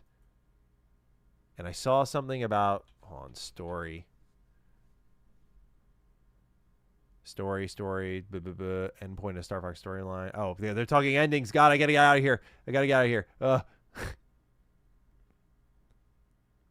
I second that Star Fox Command is the funniest story ever. The endings are insane. Really? Okay. So it's like so bad it's good. I thought you were saying like it's really great.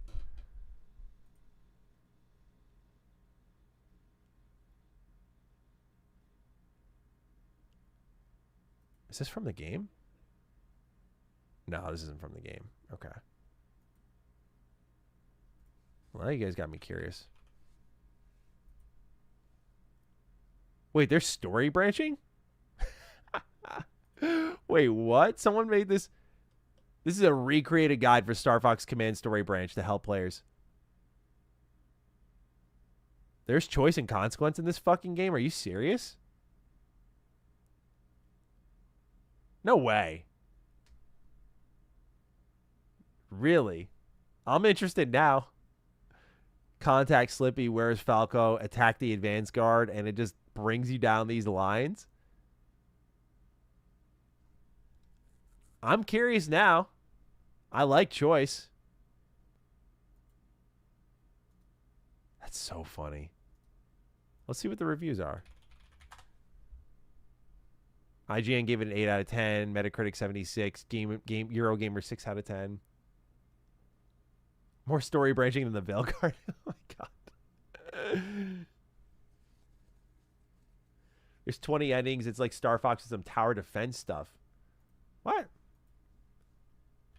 Star Fox Command gameplay. Now you guys got me down the rabbit hole here. Hang on. All right, let's see here.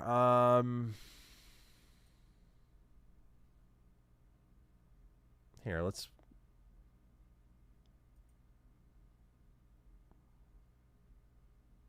All right, I'm just watching this random YouTube channel. Okay. Let me just tab through a little bit. Okay, yeah, we got... Oh, Rob's here. Nice. Okay, let me see some, like, gameplay, though. Slide the stylus to clear the fire.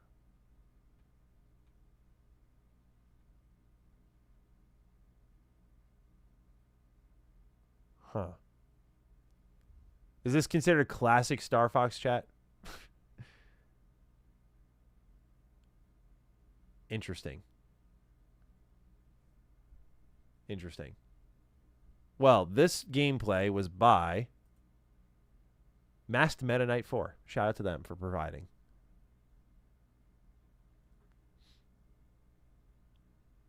Taking a shot from my mason jar every time Matty says choice and consequence. Hey, dude, there's 3 words to win me over with your game. Choice and consequence.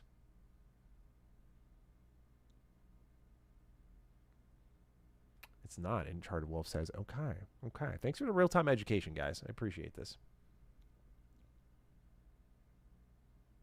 Classic Star Fox is like pure rail shooter. Oh, God. Oh, man. That's not good. Oh, I don't like on-rail shooters.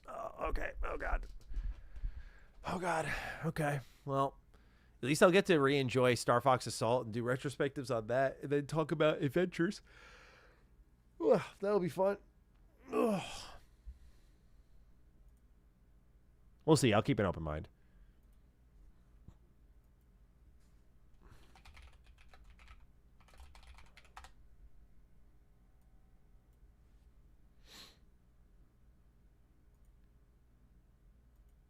Just sent Emmett our last slop video for the day. How much do you think Ocarina of Time will be digital versus physical with Nintendo's new pricing? Good question, H-Bond. I'm going to say it's going to be the 60-70 split. You know, I do think they're just going to do that moving forward, and I'm totally fine with that. If my Friday ends half as great as Maddie's hair, I'll be fine. Whoa, thank you. It's an easy way to my heart. Hair compliments are an easy way to my heart. I've said that so many times before. If you just want to get on my good side, I'm like, thank you. Thank you. Go on.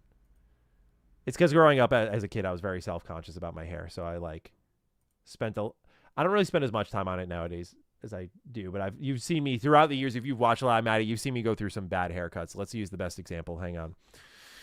Mr. Matty plays Genshin Impact. Let's do it, guys. I gotta be honest with you. Oh, fucking hell, dude. This is so bad. The zoom. Oh, dude, it's like stapled to my fucking head. Man. Yeah. Yeah. Oh, yeah. But I'm doing better now, you know? What was I in the process of doing? Oh, yeah, I was sending Emmett the Nintendo file here. Yeah, right. Let me get back to focusing on not my awful haircut from a few years ago. The hair is herring. Commander Irwin, look. Oh, that's good.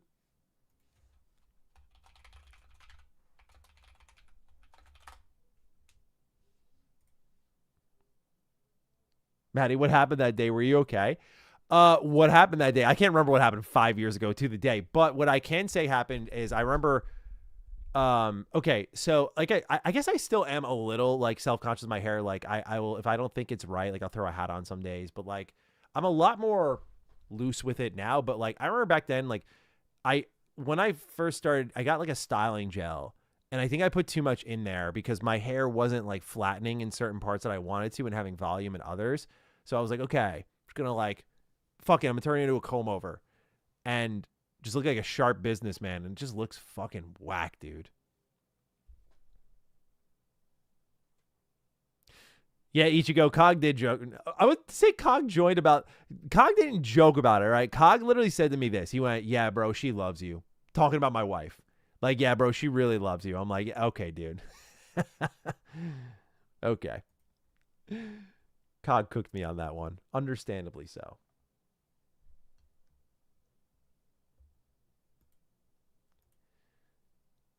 You live and you learn. And then I went through, you can see it in my, was it Elden Ring? Was it Elden Ring? MrMattyPlays Elden Ring. Let's see what we got. Yeah, then I went through the Levi Ackerman cut. You can see that in the thumbnail there. Yeah. That was pretty sharp. But then people started to call me when I was like showing up like this. People would be like, yo, what's up, Karen? I'm like, Karen? The fuck out of here with that. I like this cut.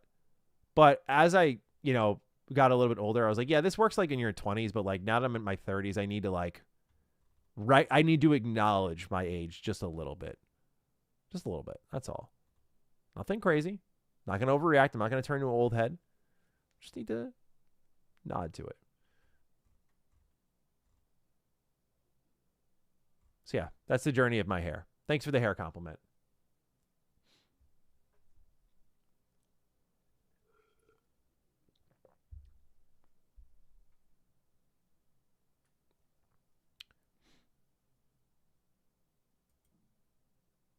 Damn, I didn't realize this Elden Ring video actually like fucking banged, dude. Almost 200K views. That's crazy. I didn't know that. Didn't you just turn 30? I did, Nathan, just turn 30, but I'm trying to be self-aware. My age is everything, man. I know it's a state of mind, but it's also like how you appear, says the man in a Bulls jersey and a Mega Man t-shirt.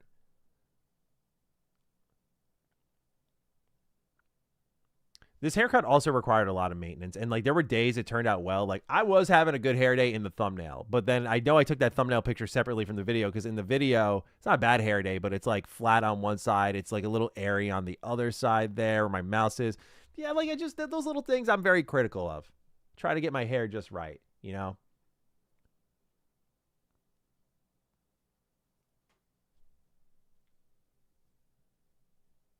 You know what, Riding Lines, you're kind of right.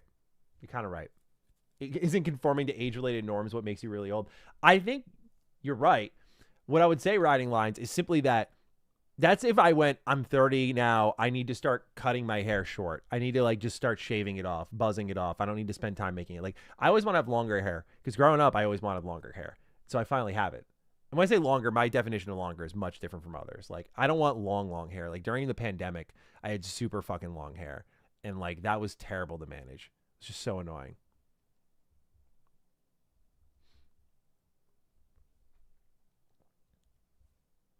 Her tree thumbnail looks like emo Maddie. What are you talking about? Hold on.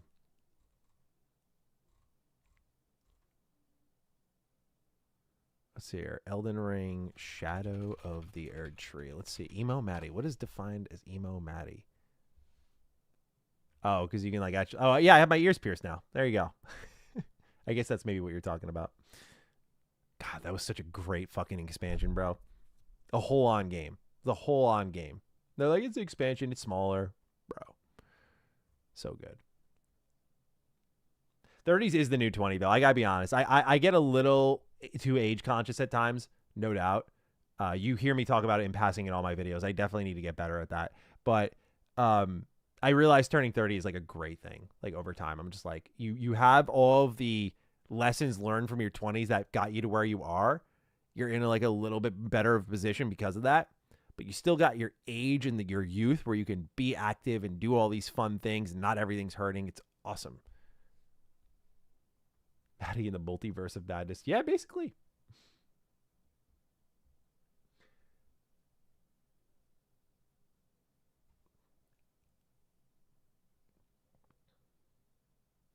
Better expansion is Shadow of the Erd Tree or Phantom Liberty, Pablo? That's a good question. Between the two of those, I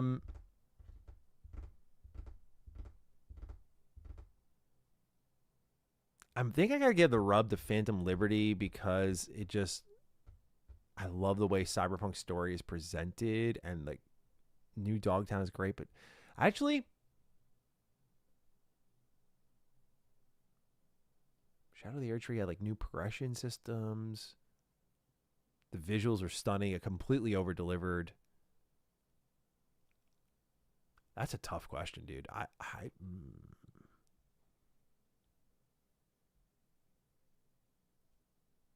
think Shadow of the Erd Tree. It depends if you're including in Phantom Liberty that 2.0 launched at the same day. If we're accompanying that all together, then I give it to Phantom Liberty 10 out of 10 times. But if we're just talking expansion content alone, I think I give the slight edge to Shadow of the Erd Tree. I remember you said the choice and consequences of the way to your heart. There you go. Pablo won.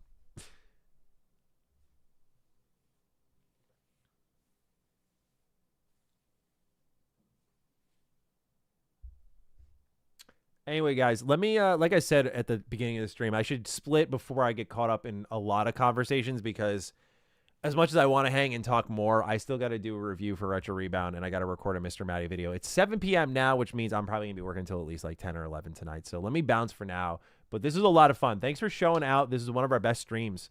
This was a lot of fun. So thank you for being here. I appreciate you all immensely. Thanks for chatting, super chatting, whatever you did, however you supported. But I appreciate you being here. Thanks for tuning into all these stories, talking some PlayStation with me, talking a little Nintendo with me at the end there. And then let's just pop off about some of those mason jars, right? But thank you guys so much. This was a lot of fun. And so we'll be back next Tuesday as per usual. So appreciate you. Thanks for being here. Shout out to MrMattyPlays for making this stream happen, because she did take Rufus to the vet in my place, so she allowed us to hang out and chat today. So thanks a lot, guys, for being here, for making it worth the sacrifice. I appreciate you, and we'll talk real soon. All right. Peace out.